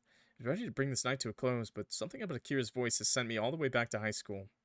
We could be teenagers again, 17 and 18 respectively, still a part of the unappreciated egoists. Sounds so much like his old self, I find myself blurting out, "So is that what this is about? Do you want me to get on my own that? Do you want to get me on my own that badly?" Huh? I know I'm probably crossing some sort of line, but I can't help myself. Something incredibly teasable about Akira. It doesn't matter that he's a big shot celeb, not when his reactions are still so earnest. It's kind of fun, actually, making a guy like Akira go to pieces like this. I wonder what that says about me. Could I really be a sadist? Yes. Akira's eyes widen and he stammers, "No, that's not what I meant. I was just worried about you, since you look a little down. And I know it's pretty crowded in here, so I just thought..." It's alright, I'm just teasing. I know you didn't mean anything weird by it. You're not that kind of guy, are you? What sort of guy do you think I am, exactly? The sort of guy who's too serious for his own good. I reply smoothly, feeling less nervy than I thought I would. Is the whiskey finally kicking in? I feel like my mood has done a real 180 since I was in the bathroom, close to sobbing. Got myself all worked up back then, but seeing Akira's grounded me surprisingly quick. He isn't a stranger after all. He's only Akira. I needed to not take this so seriously. I should just talk to him the way I always did, when we were both teens. How hard can it be? How hard can it be? Give him a gentle nudge, then say, "I know you're not the sort of guy who'd take advantage of a fan after a show either. If you were, I would have heard more rumors about you, but you're squeaky clean. In fact, you might be a little too clean. I was hoping you'd live it up at least a little, now that you're so famous. But I guess you're just as dedicated to your guitar as always. You aren't some sort of saint, are you? Guitar saint." Well, I don't know about that. It's not like I don't have, feelings. But wait, why are we talking about this? And what do you mean, I wouldn't take advantage of a fan? Are you saying that you're a fan? I raised an eyebrow and then, I guess. I can't say Polychromia is my favorite album you guys put out, but I was kinda into Gray Flowers for a Gloomy Girl. Some of your songs are pretty good. I did come all of this way to watch you perform, so that probably makes me your fan. I don't know what else I would be at this point. Then you don't think of me as your friend? Ah, so we're cutting to the heart of things already, are we? No, don't look at me like that. That's almost admirable, actually. Especially coming from a guy like Akira. He's so awkward, I figured it'd take him a load of umming and ahhing, and maybe another stiff drink or two, before he'd be able to tell me what's really up with him. I think I'm beginning to see him in a new light. Though I guess I've been seeing him in a new light for the last 5 years, so is it really new since Obscure debuted? I've always found Akira impressive, even back in school when he clearly didn't think that he was. Found him even more so about his debut though, which makes it even funnier to see he hasn't changed all that much. Even now I can see his hands are shaking. This conversation must be taking a lot out of him, so it makes me feel more at ease by contrast. Can't both be nervous, Rex. It'd be no good at all. One of us has to take charge. That's what I'm talking about, bro. Rein it in. I'm not sure. I don't know if we were all that close back in high school, but I never hated you. I guess I wouldn't mind being your friend. But it's been 8 years since then. I'd be surprised if you still cared about my opinion all that much. Although, my voice trails off. There's a pause. A moment where I uncross then recross my legs and then... Maybe I shouldn't be. I mean, this is just a hunch. But your newest song, Eternal Autumn. I thought it might have been a coincidence, but it seems a bit too specific. All the imagery, the school roof, and the setting sun, and the falling leaves. That was about me, wasn't it? Akira blinks. If we were back in high school, I can't believe he asked that so quickly. I'm sure his eyes would look twice the size that they do now, magnified by behind the lenses of the glasses he's now given up on. A faint blush spreads across his cheeks, but he doesn't jerk his head away. He inhales, then says, "So, you noticed."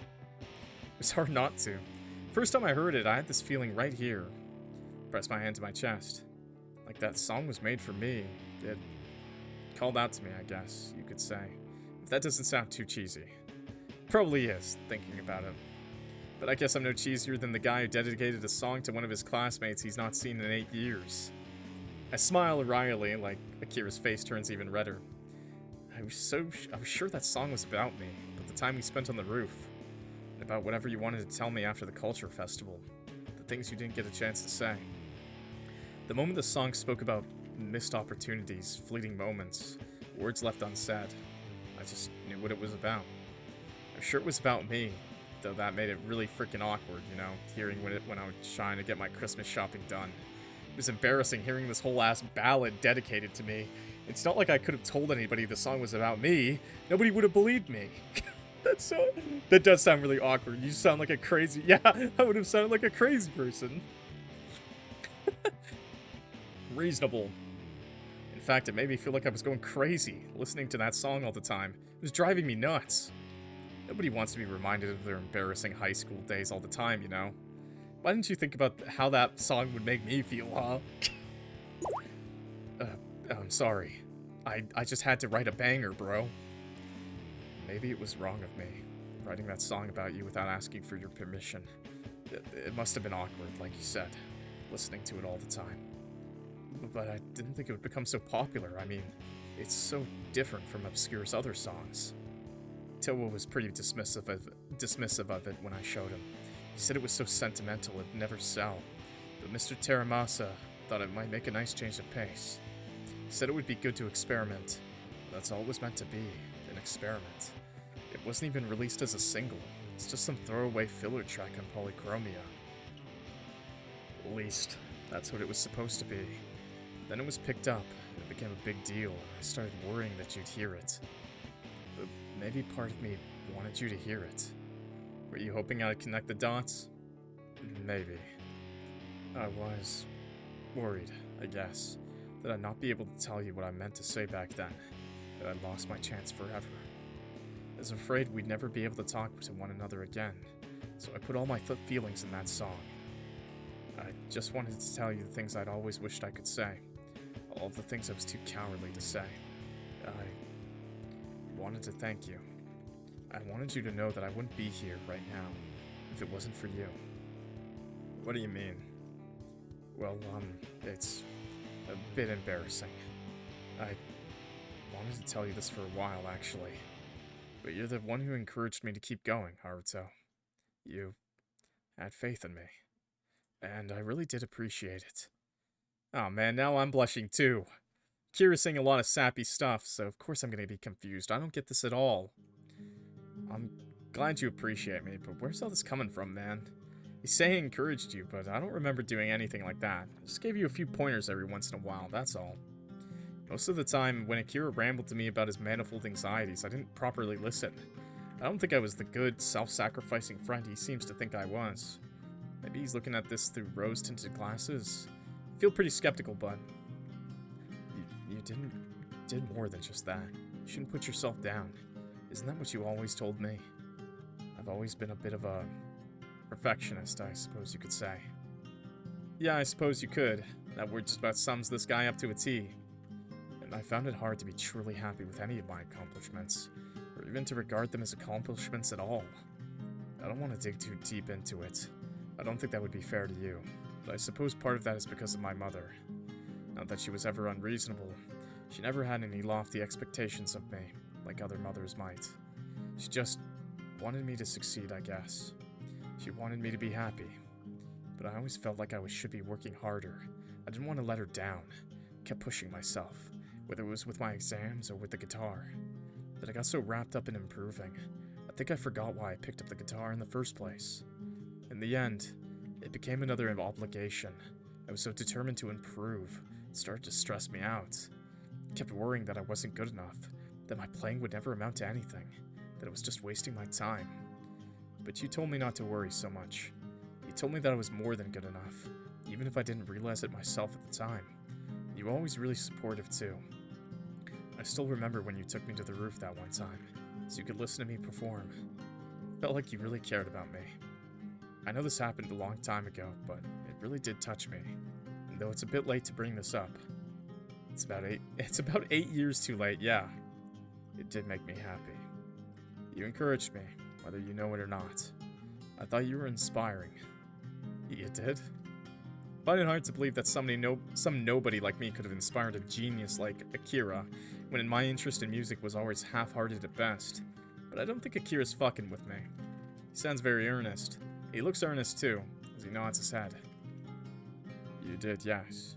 I remember wishing back when we were still in school, that I could be a little bit more like you, that I could simply not care as much about what other people thought.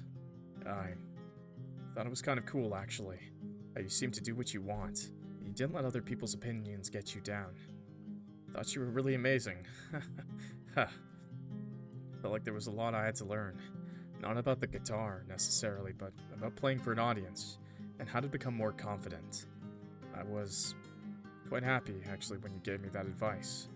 It was reassuring, and I remember thinking in that moment, I guess I really do like him. I guess that feeling never quite went away. What? Oh. I blink, a blush spreading across my cheeks. Kira's confession is soft and understated, just like him. Excuse me? You just said it like that? So much so I'm not even sure initially if it deserves to be called a confession or not. It's pretty ambiguous, just like a lot of obscure songs. Their lyrics tend to be dense and convoluted. I guess we did talk about the song, though. I guess it's pretty obvious. Dense and convoluted, all full of smiles, so it's hard to tell what a lot of their songs are even about. I've seen a lot of debate online about the precise meaning of Eternal Autumn, and that's one of their more clear-cut songs. It's clearly a love song. Maybe it'd be more accurate to say it's a song about a love which could have happened, if only the singer had been a little bolder. If Akira and I hadn't been afraid of being hurt back then, maybe our relationship wouldn't have stagnated. Maybe we wouldn't have drifted apart. Maybe... Oh, look at the time. Akira suddenly grabs at his phone, fumbles it, and very nearly drops it. How smooth. It's getting so late. We'll miss the last train if we stay here dilly-dallying. I'm so sorry, Haruto. I hope I've not kept you for too long. What? Oh. Been lost in thoughts, trapped in my own snow globe of falling leaves, of chirping birds, of moments gone by. I was thinking about Eternal Autumn again, but I wasn't just thinking about that. I was thinking about those moments I spent with Akira on the roof. Precious moments that I can only appreciate in hindsight. At the time, I didn't realize that afternoon would be so important to me. Didn't think about a lot of things back then, I was just coasting by, but Oh, it's fine. The station's not too far from here.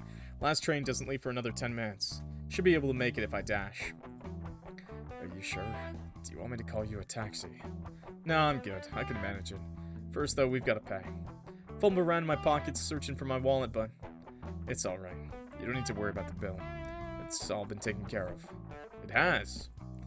What does he mean? Doesn't that sound kind of ominous? Maybe I'm being a dork, but it's making me think of Hitman movies. Yes, I asked the bartender to put you on my tab earlier when you went to the bathroom. I can handle it all, so... Fucking hell, Akira. Why'd you gotta do that, huh? Do what? Pay for me. Makes it seem like we were out on some kind of date. You're making me act like the woman here. It's embarrassing. What? Oh, no. I never meant to imply. It wasn't supposed to be a date. I didn't even know that you would be here. It was coincidence we ran into one another, but since you were kind enough to humor me, I thought I might as well pay for your half of the bill. Half of the bill, huh? I'm sure I kept you with all this reminiscing of the past. Feels like the least I could do. There really was no trouble, I promise. Well, of course it's no trouble for you. You're rich and famous. Buying a few drinks ain't gonna bankrupt you. Then why do you mind so much? It's the principle of it, you daft bastard. You didn't even ask me if it was alright. Should I have? Yes, it's emasculating. You know, having somebody foot the bill for you. You're making me feel like your sugar baby. What do you want me to do next? Light up your cigarettes and shine your shoes? I don't smoke, actually. It's a bad habit. It's kind of cute that he's such a goody-goody. Despite being the frontman of Obscure, all of those piercings make him look like a real bad boy. But Akira's still a tonal dork. Why is he wrote as British? Why would he be British? He did not say the F word for this. He did not say the F word for cigarettes, bro. And I would never ask you to shine my shoes. I'm not expecting anything I returned. I'm just trying to be nice. Yeah, that's what they all say. Daft bastard.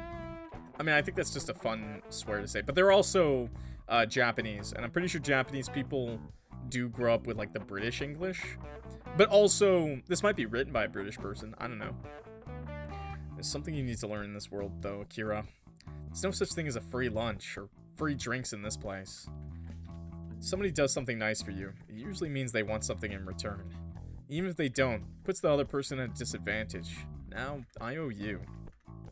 Oh, did he say mate? Oh, I didn't notice that. Okay, never mind. It's probably just written by a British person. Can't you see how awkward this is? Oh, I suppose I see your logic, but I really hadn't thought of it like that. I really did just want to do something nice for you. You've been very good to me, listening to me babble, so I thought I might as well repay you before we go our separate ways. I would hate to leave our meeting on a sour note, so you're just gonna ditch me, are you? Talk about cold. No, I didn't mean to do that either. I just thought that I've taken up enough of your time, so I might as well get out of your hair. This is something I would say. I don't want to impose, and... Sorry, but it's too late to worry about that. You've imposed already, paying for all my drinks like it's nothing. If there's one thing I can't stand, it's guys who flaunt their wealth. It's kind of gross, actually. You can just pay for all my shit without flinching. I'm sorry. So you need to make it up to me. After all this, you're not going to cut things short here, are you? The night's still pretty young, and we're not teenagers anymore. We can hang out a little longer than this. What do you say? Akira opens his mouth. Closes it. He blinks then says, do you want to spend more time with me? Duh. I wouldn't have asked otherwise. Anyway, you do owe me.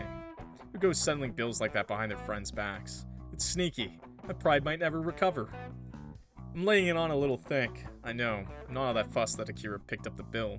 But I don't want this night to end. Not just yet. He's finally reunited with Akira after all these years, and he even said that he liked me. He was being pretty sappy, actually. My heart's still fluttering from it, just a little. It isn't autumn anymore. It's bitterly cold outside, and the forecast said it would snow later tonight. But I don't mind that. Akira and I have both grown up, but now I've finally got my stupid feelings in order. Maybe we'll finally stop growing apart. Based.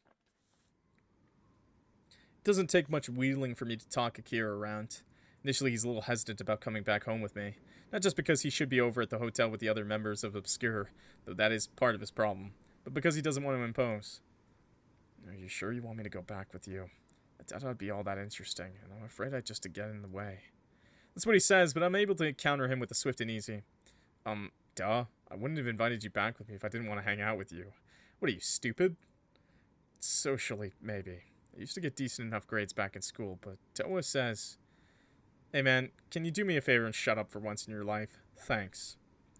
That's how our conversation went, more or less. I'm not sure if you could really call it a conversation. Akira puts up a few half-hearted resistances. I rebuffed him. Now it looks like I've gotten my way. Take the train back to Ibetsu, the last train of the day.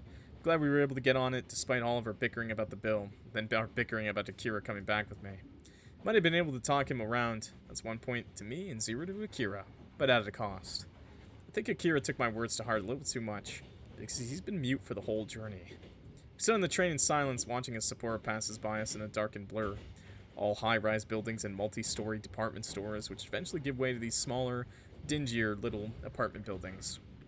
It takes about a half an hour to get from Sapporo Station to Ibetsu, and the journey's pretty quiet, almost melancholy. There aren't many people on the train save the odd salarymen who stayed up a bit too late drinking. There's this red-faced guy in the back of the train who looks almost catatonic. His head keeps shifting back and forth in rhythm with the train. The wheels of the tracks and his eyelids are half-lidded. There's a woman to my right who's frantically texting on her phone. I wonder if she got involved in some sort of argument. With a boyfriend, maybe. Because her fingers really are flying across her screen at a mile a minute. Other than these odd passengers, however, they really are strange. The carriage is more or less deserted. There's only 7, no 8 people in the whole carriage. None of them is saying very much. It's so painfully awkward, I'm shriveling up.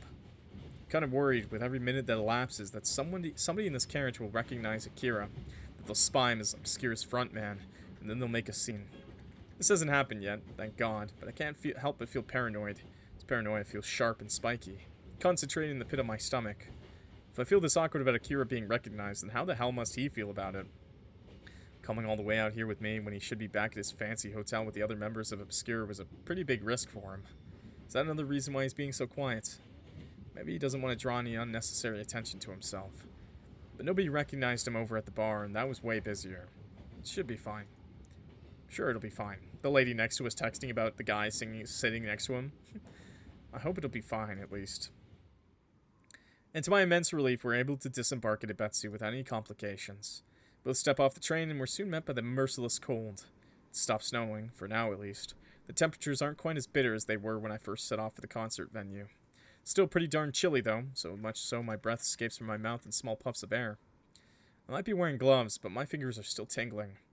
If I'm feeling the cold this keenly, then how the hell is Akira faring? He doesn't even have a coat, not like me. He's still wearing the leather jacket, which doesn't look all that snug, and his trousers have a bunch of holes in them. Yo, good night, Pookie Bear. This is a long one, bro. I'm worried that he's freezing, only he's too polite to say anything, the poor guy.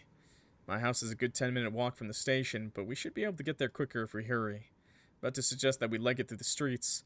Akira might be a scrawny thing, but he always did surprisingly well in PE back in school, but... Hey, Haruto. Akira suddenly addresses me, standing beneath the fluorescent orange glow of a flickering street lamp.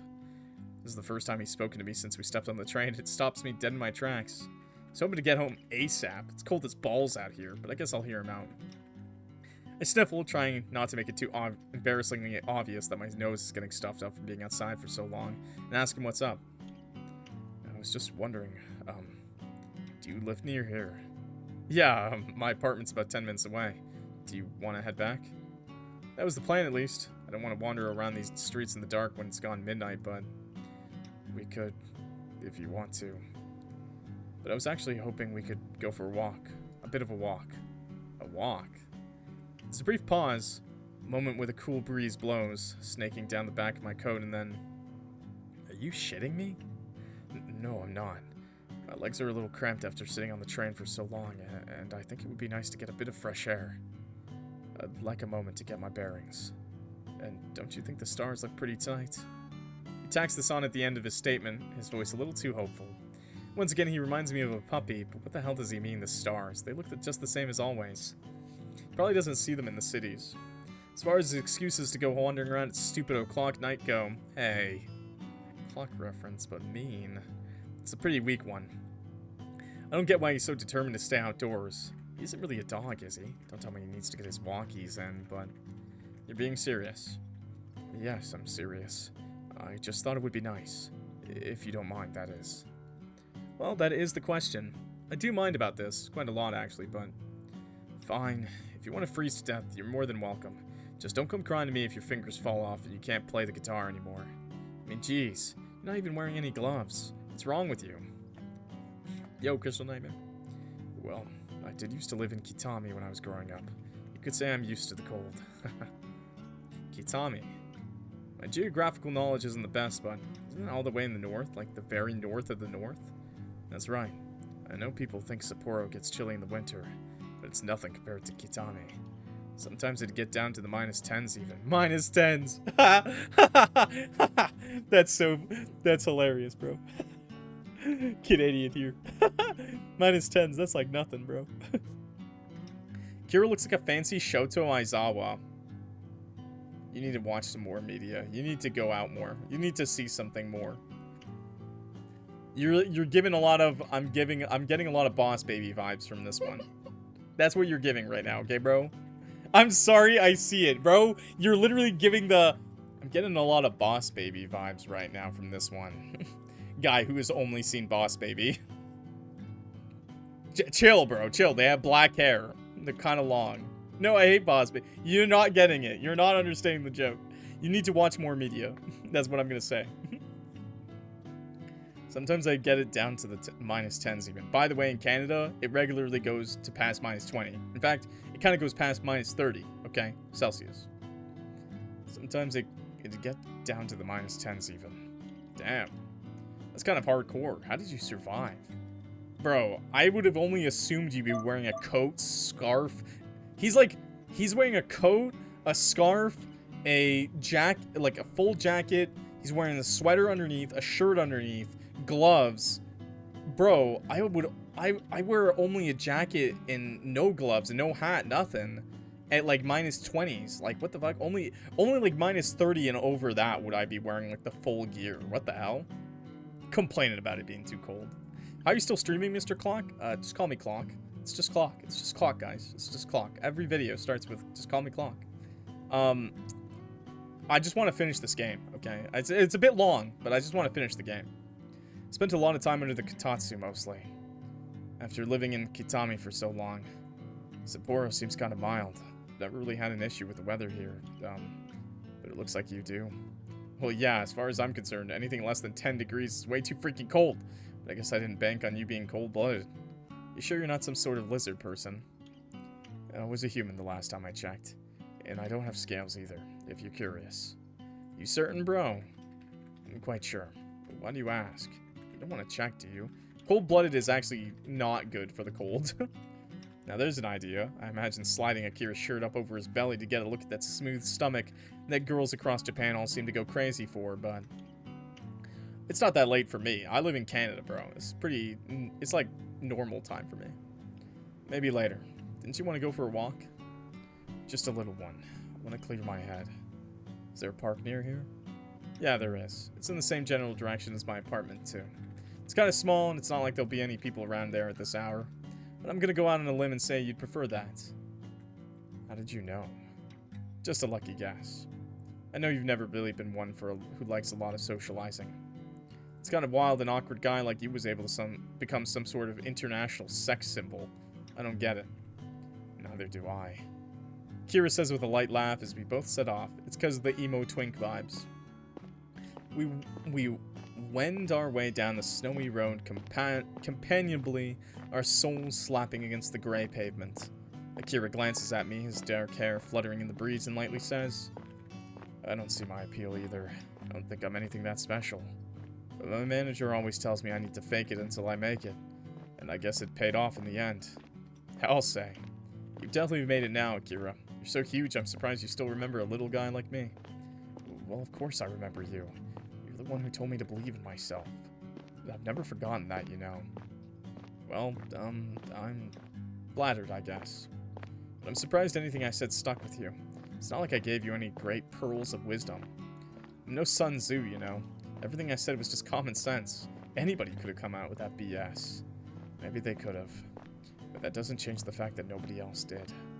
You were the only one who seemed to take me seriously, Haruto. You and my mother, I suppose. I've never been so gauche as to call you my first fan, of course. Well, good. Because if you did that, I'd have to kick you. But maybe you were my first supporter. I wonder. It's not like I supported Akira all that much. Really, I wasn't that into the guy. Mostly, I found his self-effacing attitude annoying. He always put himself down. I support LGBTQ women. People. I support LGBTQ people too. I also just like romance. So I'm reading a romance BL. I just like romance. And my fans like romance a lot. But I just like romance. And it doesn't have to be... I'm straight. So it's just... No, I'm... Stop biting your lip, bro. You're gay, though.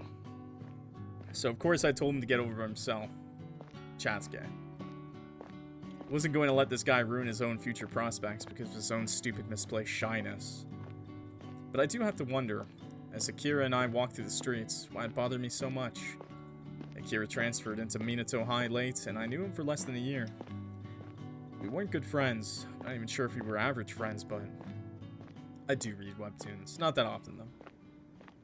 Two of us continue to walk, the snow crunching discordantly beneath our shoes. It still isn't snowing. The stars look a little like icy flakes themselves. There's so many of them. Guess the stars are kind of pretty, but it's icy cold out here. It's a nice night to go for a walk my ass. Maybe the weather would feel balmy if this was the Arctic Circle, but I'm fucking freezing. This is like written by someone who like lived in South America. The park, when we get to it, proves itself to be nothing special.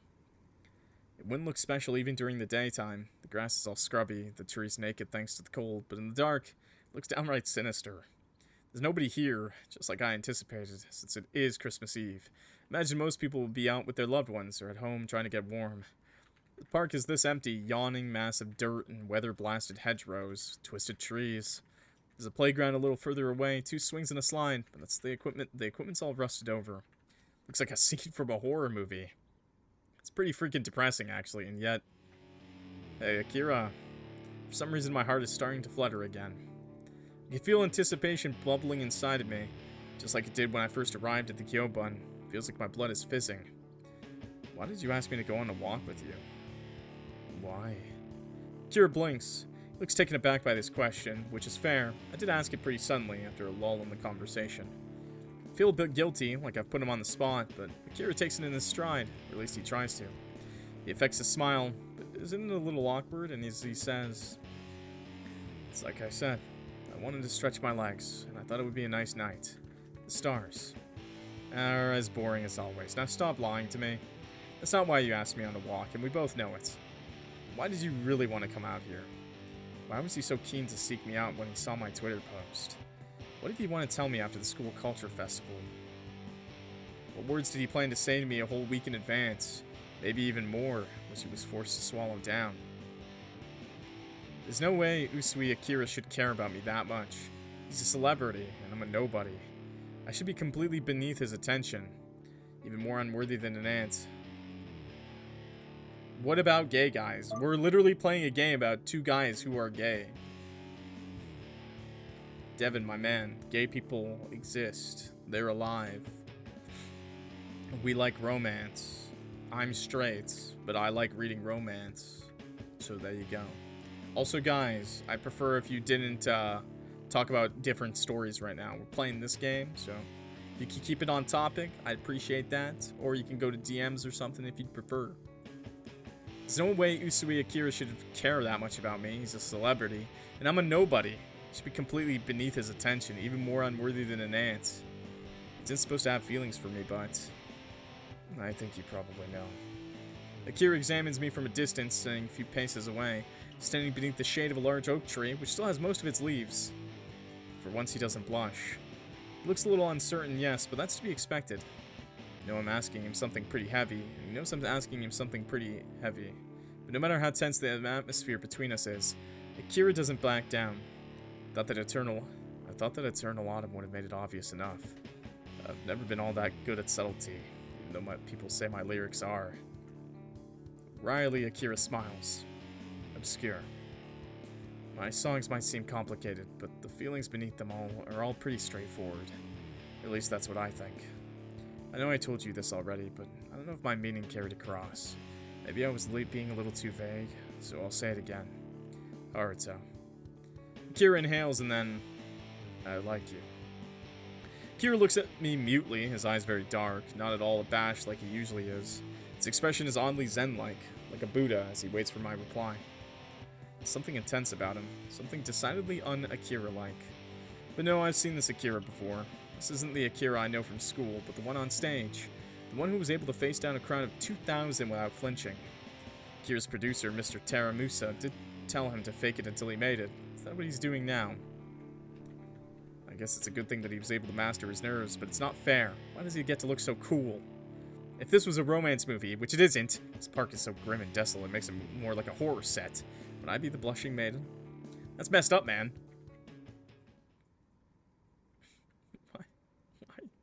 Wait, is Just Clock gay? I'm straight. I like women. I'm a dude who likes women. I make this clear because I don't really care if people call me gay. It's more that I don't want people like spreading misinformation. That's why I do that, by the way. I have nothing like I'm literally most of my community is gay. So I like gay people. They're cool people. There's lots of fans that are gay. And I play lots of I read lots of like romance and stuff, and I don't really care if it's straight, gay, or anything. I just want to be clear with people, you know? You look gay. Well, thanks, man. I don't know what to say to that. Sure. I look like a cat boy, so thank you. I open my mouth and close it. I better not get any like gay baiting comments, bro. Fuck yourselves. I open my mouth and close it, struggling to muster up some sort of reply. Any reply. There's a pause and then... You really like me? It's pretty pathetic as far as replies go, but Akira doesn't mock me for it. He's not that cruel. He smiles softly and then says, "That's right. I liked you a lot back in school, and you were always helping me. Don't know if I ever did tell you this, but I was considered my closest friend. This might sound somewhat pitiful, given we never did spend much time together outside of the club room, but I was always awkward, you know? It was hard for me to make friends, and I did move to Sapporo in my last year of high school.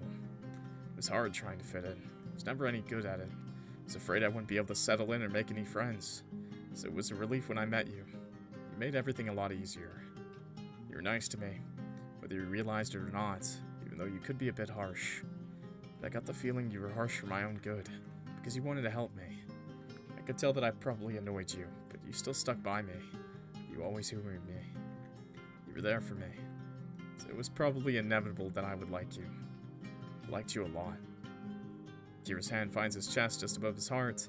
His fingers curl against his leather jacket, dark eyes half-lidded. There's a pause, and then... "And I still like you, even after all this time. There was... something I wanted to tell you, actually. Or maybe it'd be more accurate to say there was something I wanted to ask you. I never got the chance to ask, because you started to avoid me after our performance went so poorly, but..." Akira's voice trails off. He inhales, his dark eyes large and soulful, staring into my own, so I tremble. I think I've already made it obvious enough, but after the Culture Festival, I wanted to ask if you would like to go out with me. Now the last of Akira's bravado fails him. He laughs, sounding as uneasy as always, and mumbles. But that's a lot to hit a person with, isn't it? I know I'm not being fair. It's been 8 years since we last saw each other. Maybe you did like me back then. Maybe you didn't. I don't really know. But it's too late to hope for anything to come from it. In fact, I think I'd be downright delusional if I expected a favorable response. There's no way you could still like me, if you ever liked me at all. It's so pathetic, bro. It's so cute. I don't know if you saw me like that. And it's probably creepy that I felt this way about you for so long. It's not like we were ever even all that close. I think this would be great either way, man. Just got this idea into my head, I guess, that I'd like to date you. I mean, since I always thought you were nicer than you acted, and I guess I stuck with it. I can get pretty set in my ways, as you can probably tell. I decided I liked you, and I wasn't able to shake these feelings. But I really don't want to be pushy about it. I'd feel awful if you felt coerced into some manner of relationship because of my celebrity status, and the last thing I want is to manipulate you, so... Hey, loser. Cut Akira off mid-ramble, grabbing a fistful of his scarf in the process. Akira shuts up, thank fuck, but he does make a funny squeaking sound like an old dog toy. Man, can't believe he's still this socially awkward. I think he'd have his shit together now on account of him being a celeb, but apparently not. He might be one of Japan's more desirable men, but he has all the way with words of an awkward, acne-riddled teenager. He's such a nerd even now. You don't need to assume my feelings like that. It's just gonna cause a load of problems. It's way easier to ask people how they think straight up. 9 times out of 10, you'll get a straightforward answer if you ask a straightforward question. Now let's do this again. Are you asking me out? Akira swallows. I see his Adam's apple shift in his throat.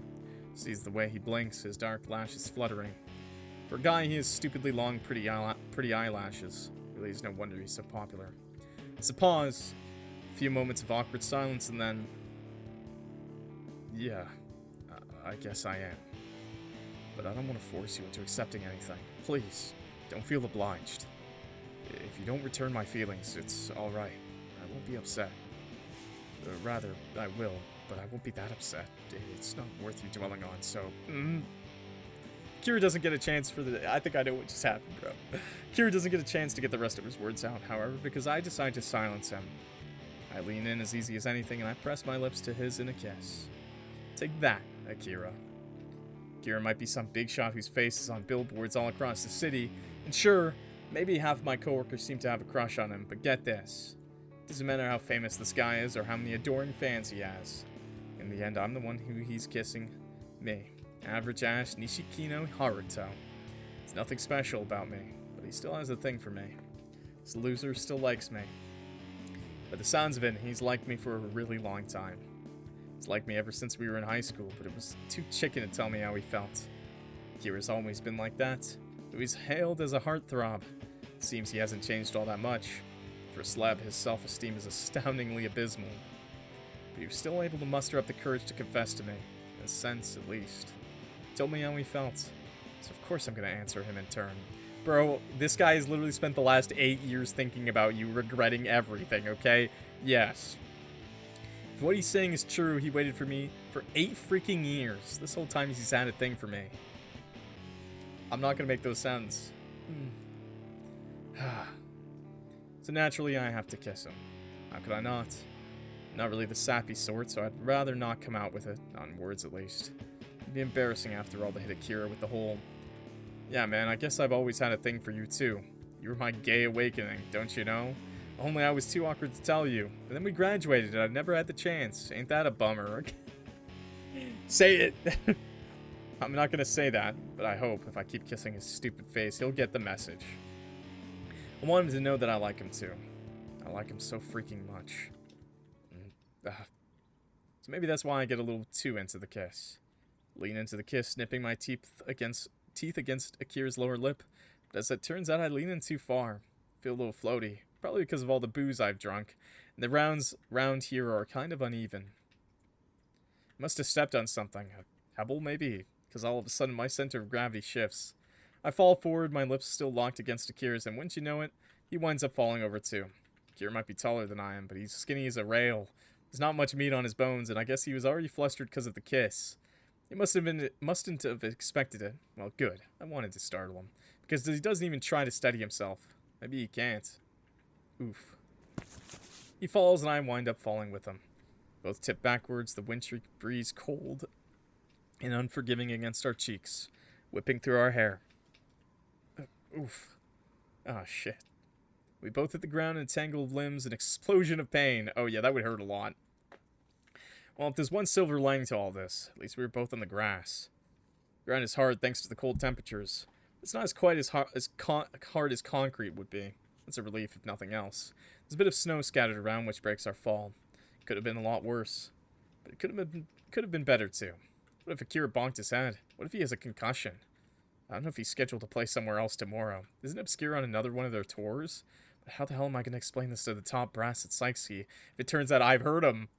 Akira. Hey, Akira. Are you alright? I stare down at Akira, who's lying on the grass beneath me, his dark hair scattered on the dirt.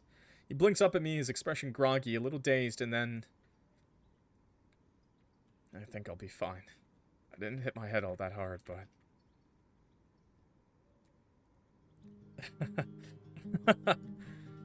To my surprise, he begins to laugh. Thought that I'd hurt him. He caught the ground at a pretty awkward angle, and he fell with a loud thud, but maybe not. He seems to be alright.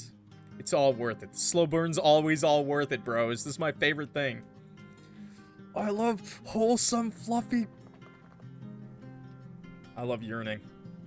Unless he hit his head, that is, and it warped his personality. Still a chance I might have done irreparable damage to him, but... You're so funny, Haruto.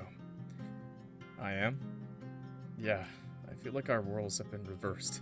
I'm usually the one who fusses, and you have to reassure me. It's not like you to come over so concerned. It's kind of cute. Oh? I pounce, a giggling Akira pinned beneath me. Can't say I really get it. Was that kiss so good he lost his senses, but... You're ridiculous. I was worried about you too. Thought I'd really hurt you, you asshole. Poke Akira in the side, sliding my fingers underneath his jacket and beneath his ribs, and then... Hey, Haruto, what are you... No, stop. Don't... Put your hands there. Akira begins to laugh once more, pressed against the snow and the dirt as I tickle him. My fingers digging into his supine body without cease, so he splutters. Tickle him for a while, venting out all my frustrations. 8 years worth of jealousy and bitterness and resentment, and that little nagging voice in the back of my head which kept going, what if? Haruto, please, I give. But Akira's voice snaps me out of my musings. He stares at me, his face a little flushed, his hair more than a little rumpled as he says, Leave me alone, you monster. What sort of jerk attacks a defenseless maiden in the dark? Maiden. I snort at this, one eyebrow raised. What do you mean? Is there something you're not telling me, dude? Well, you know how it is. A man has to have some secrets. I'd invite you to find out if you really want. Not here, of course. It's a little open, even if there's nobody around. I'm not that daring. Ha! I scoff at this and give Akira another poke. He squeaks. I figured as much. For a guy who wears so much makeup and has so many piercings, you've always been such a goody-goody. You've not been involved in a single scandal since you made it big. There's no way you get down and dirty in a park. For a celeb, you're kind of boring. No offense. Some taken. I could be a, bad boy, too, if you'd only give me a chance. Oh, yeah? Yeah. I was just, biding my time. I mean, it's not like I want to hook up with just anybody. So this whole time you were waiting for your Prince Charming to sweep you off your feet.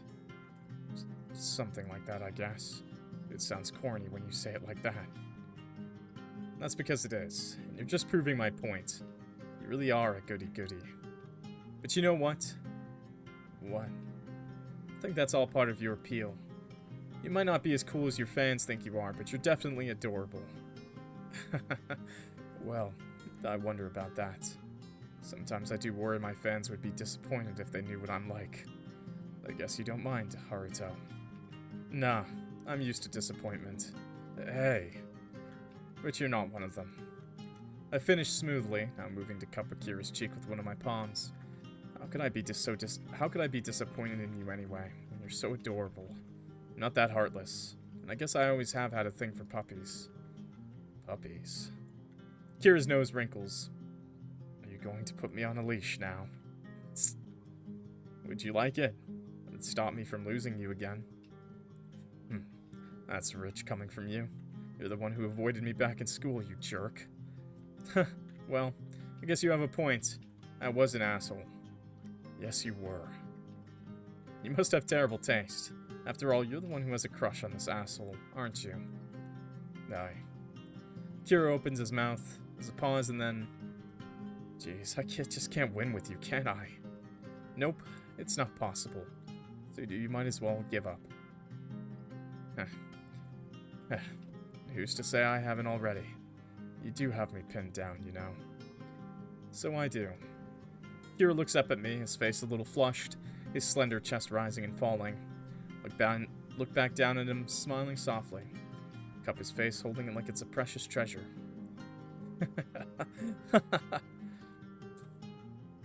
Just like that, we both start to laugh. I don't know why Akira's laughing exactly. Is it at the sheer absurdity of the situation?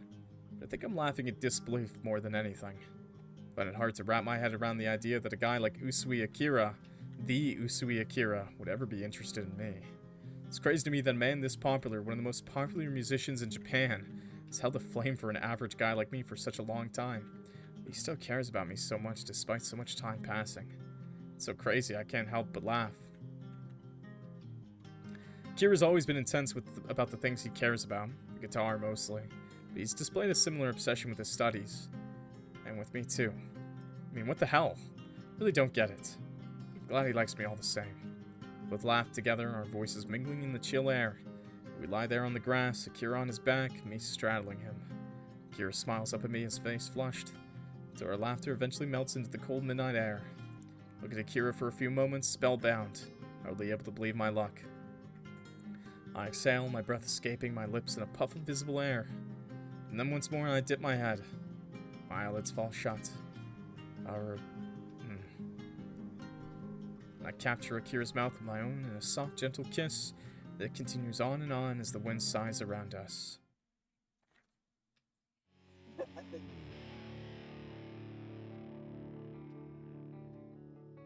Antonym obscure, writing by ebi-hime. Good point to end off, I think. Let your imagination take you from there. I think that was perfect. I think it was a perfect way to end it, bro. Good job, guys. Good job to the dev team. I think it was good.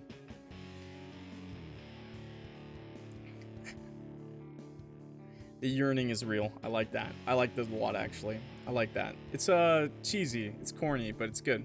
It's good. Yeah, love this? Yeah, me too. One of my favorite games I've played this year, actually. At least for romance visual novels, I should say. I should say it's one of my favorite romance visual novels I've played. Definitely really great. I liked it. I know some people won't be able to finish it all. I know a lot of people have like small attention spans. Thank you for making this. But I really enjoyed it. Slow burn is always like so good, man. It's so good. Just the romance was good. Oh, we get an epilogue. It's been a couple of months since I saw Obscure perform at the Kyobun, but the wintry weather hasn't let up at all. If anything, it's even colder than it was back in December. The night's shorter. It's the tail end of February, and there's only a few days left in the month. A few overcast days where the sun struggles to peek out from behind the bowers of gray clouds which fill the sky. Despite living in Hokkaido all my life, I've never been a big fan of winter. I'm not cut out for the cold. Not like Akira. I feel it easily. So much so I always wind up shivering even when I'm curled up under my sheets. To be honest, I've always found the weeks following New Year's a miserable affair. Christmas and New Year's in the past, there's nothing to look forward to in the dreary months that follow. January in particular is a real letdown. It's nothing to do but work, work, work. February is not much better. In fact, February might be even worse. Sure, it has Valentine's Day, but that only ever served to remind me of what a loser loner I am. February in Sapporo's fucking freezing. Sure, it's colder in February than it is in December. It's definitely been snowier. In the pre-Akira days, I've been spending my February nights all alone, trying to fend off the cold beneath my sheets. And I can't believe you fell asleep already.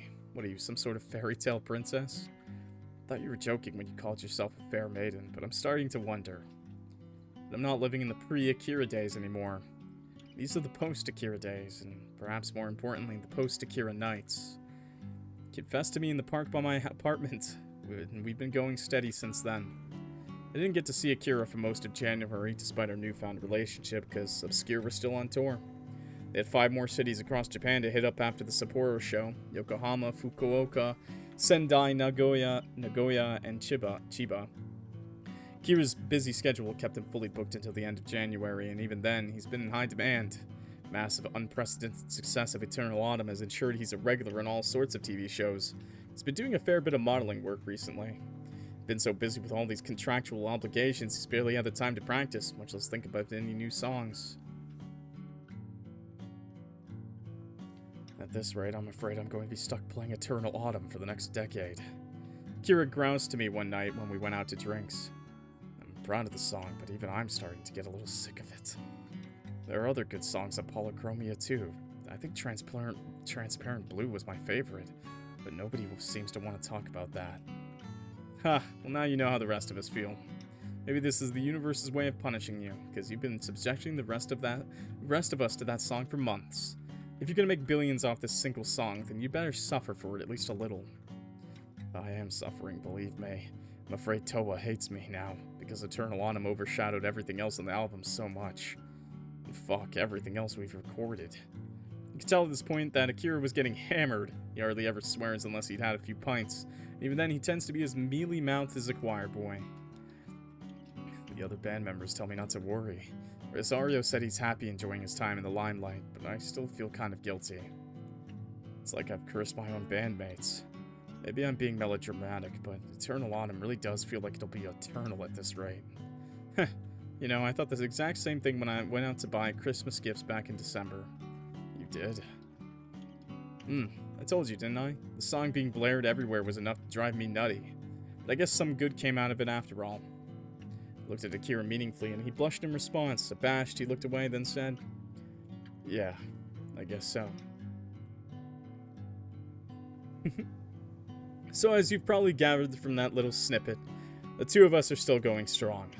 I don't get to see Akira all that often. As it turns out, having a relationship with one of the most famous men in Japan is a little tricky to manage. He comes to visit me whenever he can. Akira himself lives in Tokyo, which is where I guess all these big celebs reside, but he comes to visit me in my cruddy apartment whenever he's in the area. I feel a bit embarrassed, actually, about a big shot like Akira visiting little old me in my rundown apartment. He's never been judgmental about it. Doesn't really comment on my apartment that much, actually. He's never looked his nose down at me for my meager living arrangement. But he's also never, to his immense credit, gone, "This place is really nice, Haruto." I can endure silent condemnation just fine. I mean, it is silent, but a blatant lie like that would really get under my skin.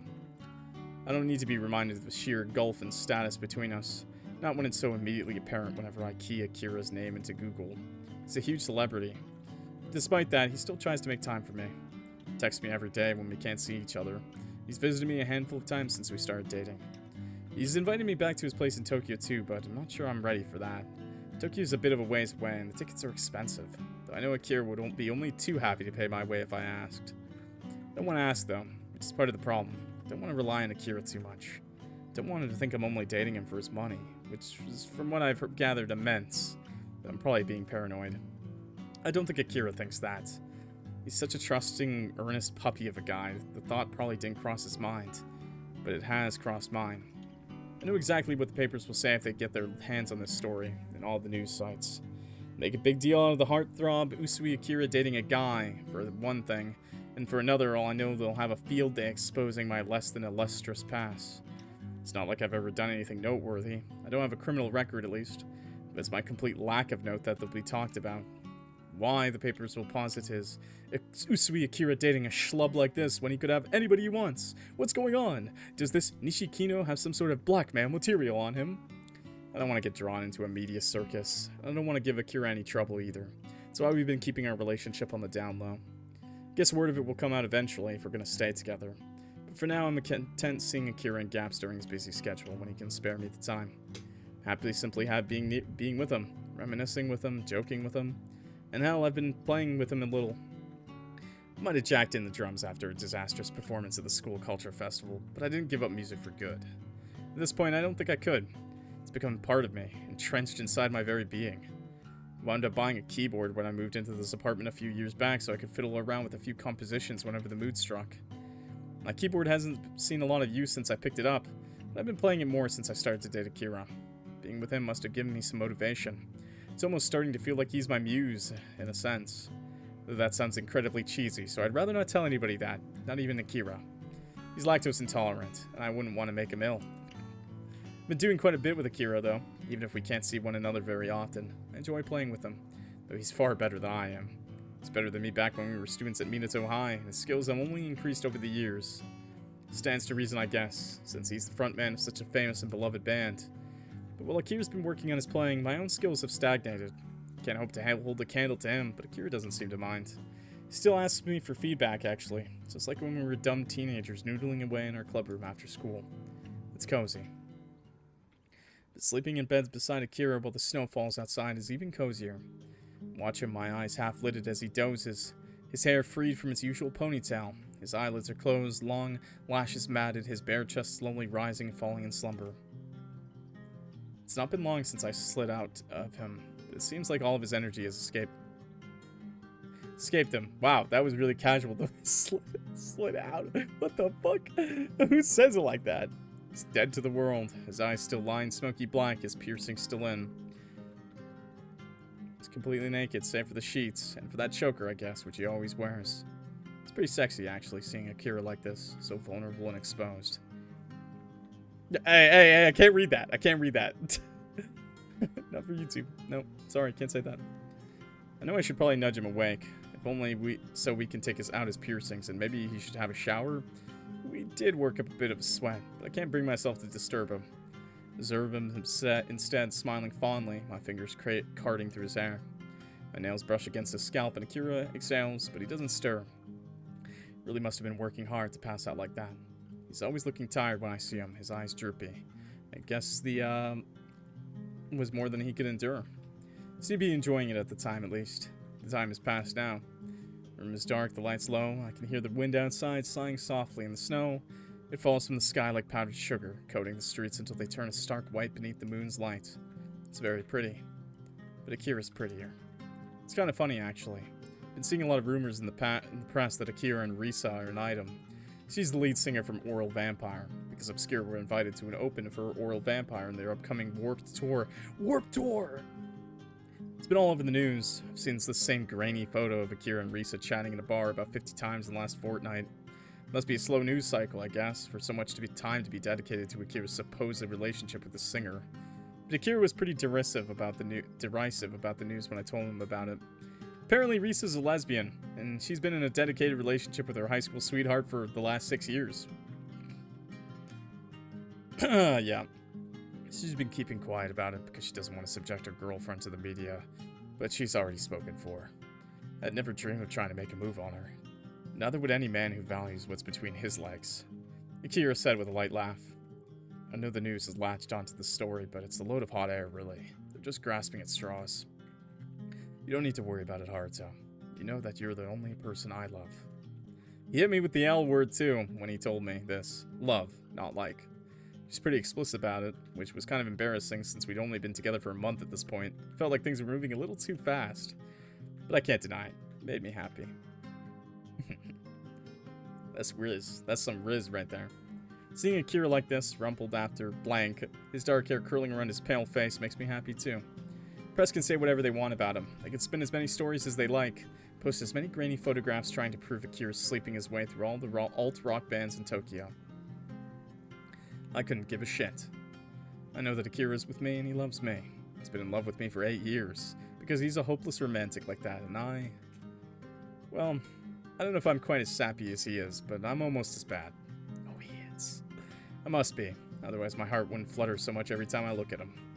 I smile at Akira as he lies there, curled on his side. And compelled by some greater force, I lean in. My eyelids fall shut. Very softly, I press my lips to his own in a gentle kiss. The end. God. The end. We get our little end. We get a stretch and posture check. That's the end to Antonym Obscure. Thank you so much for watching, everybody. I think we get the gallery. Yeah. They're not bad. We got 2 CGs. That's nice. Yes. That's good. I liked it a lot. It's definitely one of the better visual novels I've played this year. I guess it's by ebi-hime. If you don't know who ebi-hime is, great writer, great visual novel maker. Ow. Don't hit me, bro. Why would you hit me? Great visual novel creator. I've only played, I think, one of ebi-hime's other games before that they've wrote, but how much was this game? This game is for free. You can check it out. I think it's for free. Maybe not, actually. It's on itch. It's on itch.io. I'm pretty sure it's for free. But yeah, they write lots of games, lots of Yaoi and Yuri games. I really like this one just because I liked how wholesome and, like, yearning it was. I like that. That's my thing. I like fluffy stuff like that. I like the little bit of angst, a little bit of, like, yearning. You know, I like that sort of thing. That's, like, what I like the most. I like the ending that we did get to see a little something. You know, we got a little something. You know, there was like a CG at the end to make it all worth it. I think that's like the best thing. You gotta have a CG at the end. You gotta, man. You can't, you know, just personal opinion. You gotta have a CG at the end, man. You gotta have at least one CG at the end. You gotta. But it was really sweet. It was really good. And with that, I'm clocking out. So thank you so much for watching, everybody. If you enjoyed the video, please clock that like button and subscribe. It helps me out a lot. If you're new here, we play lots of visual novels, indie games, horror games on the channel every day, a new video. So please, if you have the time, check it out. I have a whole playlist just like this of other visual novels and stuff. Yeah, and that's it. So I'm going to leave you guys off. Thank you so much for watching, and I will see y'all in the next video. Peace.